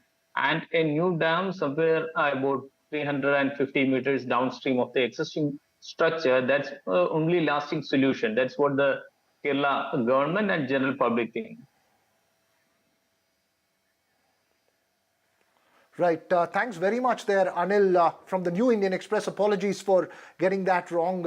Sometimes we tend to confuse the two, but this is the New Indian Express. Thanks very much, Ramakrishnan, as well, joining us from Chennai. We'll keep a close watch of this evolving dispute. It's been played out. It's played out for many, many years. We'll keep a close track of how this evolves in the coming days. But that's all we have time for in the Southern View. This evening news and updates continue right here on NDTV.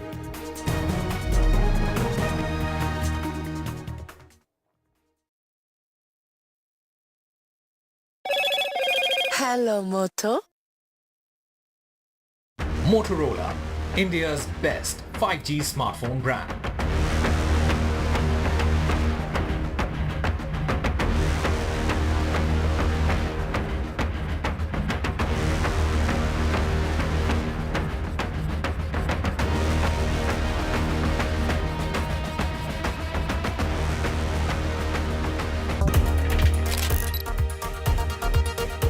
I pledge to vote and encourage all my colleagues at Godrej Industries Limited and associate companies to exercise their voting rights. It's the essence of democracy, and we stand firmly behind it. I would also urge everyone else to vote. We are thrilled to join NDTV's pledge to vote campaign and help spread the word in the corporate world and beyond.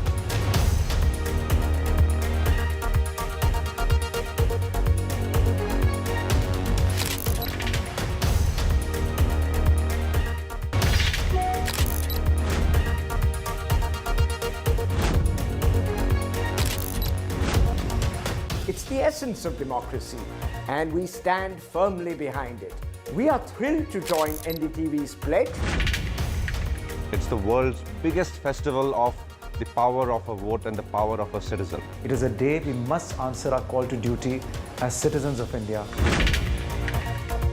We get this opportunity to determine how our country will be governed. It is this constitutional duty through which we can make a difference in our nation's future. And make India always a better place than it was yesterday. I certainly plan to vote as long as I'm able to vote. We are joining NDTV's Pledge to Vote initiative. Let us make democracy stronger by going out and exercising our franchise. Jai Hind.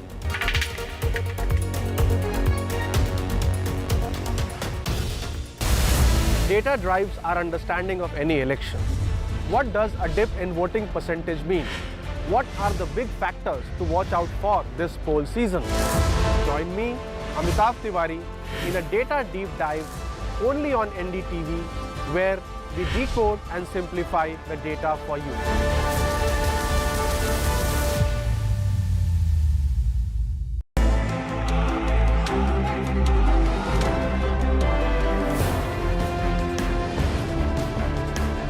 The biggest carnival of democracy, India's general election.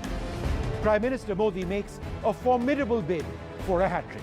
The opposition is trying to mount a united challenge. And the southern parties are standing their ground. As battle lines are drawn, Join us on an exciting journey on the road to 2024. Indian elections, a festival like no other. And NDTV covers elections like no other. When India votes, you can count on us.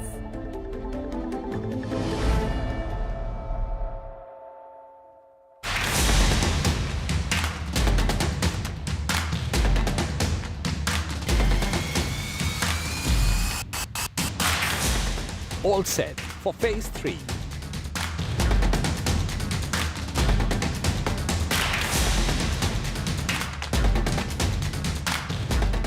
Biggest phases on NDTV.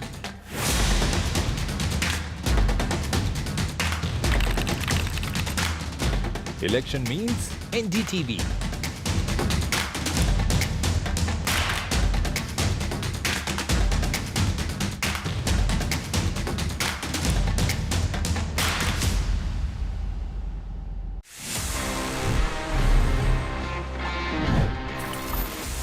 Whenever you use Gmail and you're trying to compose a new email, friends, you all know कि that section जहाँ पे हम email को compose कर रहे होते हैं वो बहुत छोटा सा होता है कई बार. It's not that convenient to draft long emails. You know what? You can use the power of Google Docs and वहाँ पे you can create your complete long emails and easily you can send them in Gmail.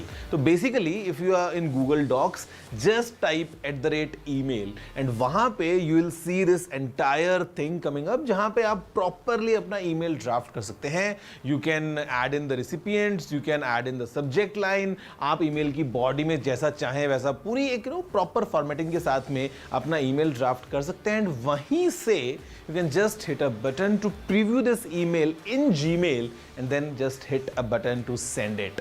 काफी easy and काफी convenient tip है for everyone who's using Gmail on a regular basis. Basically helping you compose longer emails in a better way within Google Docs. कैसा लगा ये tip? मुझे जरूर बताना.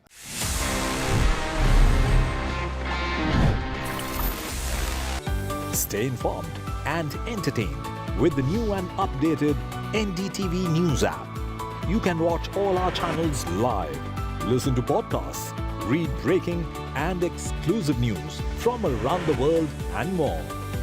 Download the NDTV app today and get access to the best journalism and storytelling on your smartphone or tablet.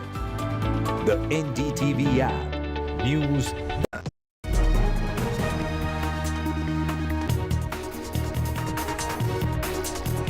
The LG demands an NIA probe against jailed Delhi Chief Minister Arvind Kejriwal. The LG recommends a probe into alleged terror funding case. This is an Aam Aadmi Party LG unprecedented face-off ahead of the key Supreme Court hearing. The Election Commission warns parties against deep fake. Take down fake content within 3 hours of notice, says the Election Commission, cautioning political parties on the use of social media. India gears up for the round 3 of Lok Sabha polls. 11 states and 93 seats. Elections reach a halfway mark with phase 3. Amit Shah, Sindhya, Dimple Yadav and Supriya Sule, big faces in the fray. The SIT searches at Revanna's house in the Karnataka sex tapes controversy. HD Revanna files yet another bail plea. This is the BJP reiterates the Revanna case would not affect elections. The constitution debate dominates the poll discourse. Elections a fight to save the constitution, says Rahul Gandhi. The BJP says we have never tampered with the constitution.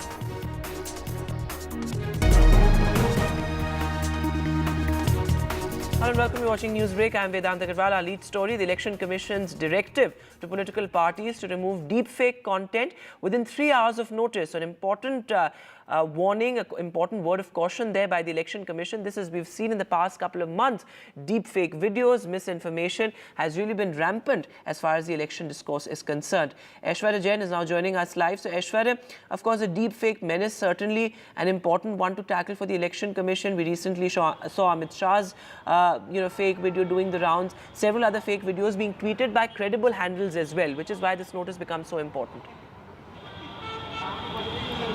Well, certainly, and what we know so far is that a special team of the Election Commission of India is also monitoring at the social media content uploaded by different handles, including the political parties.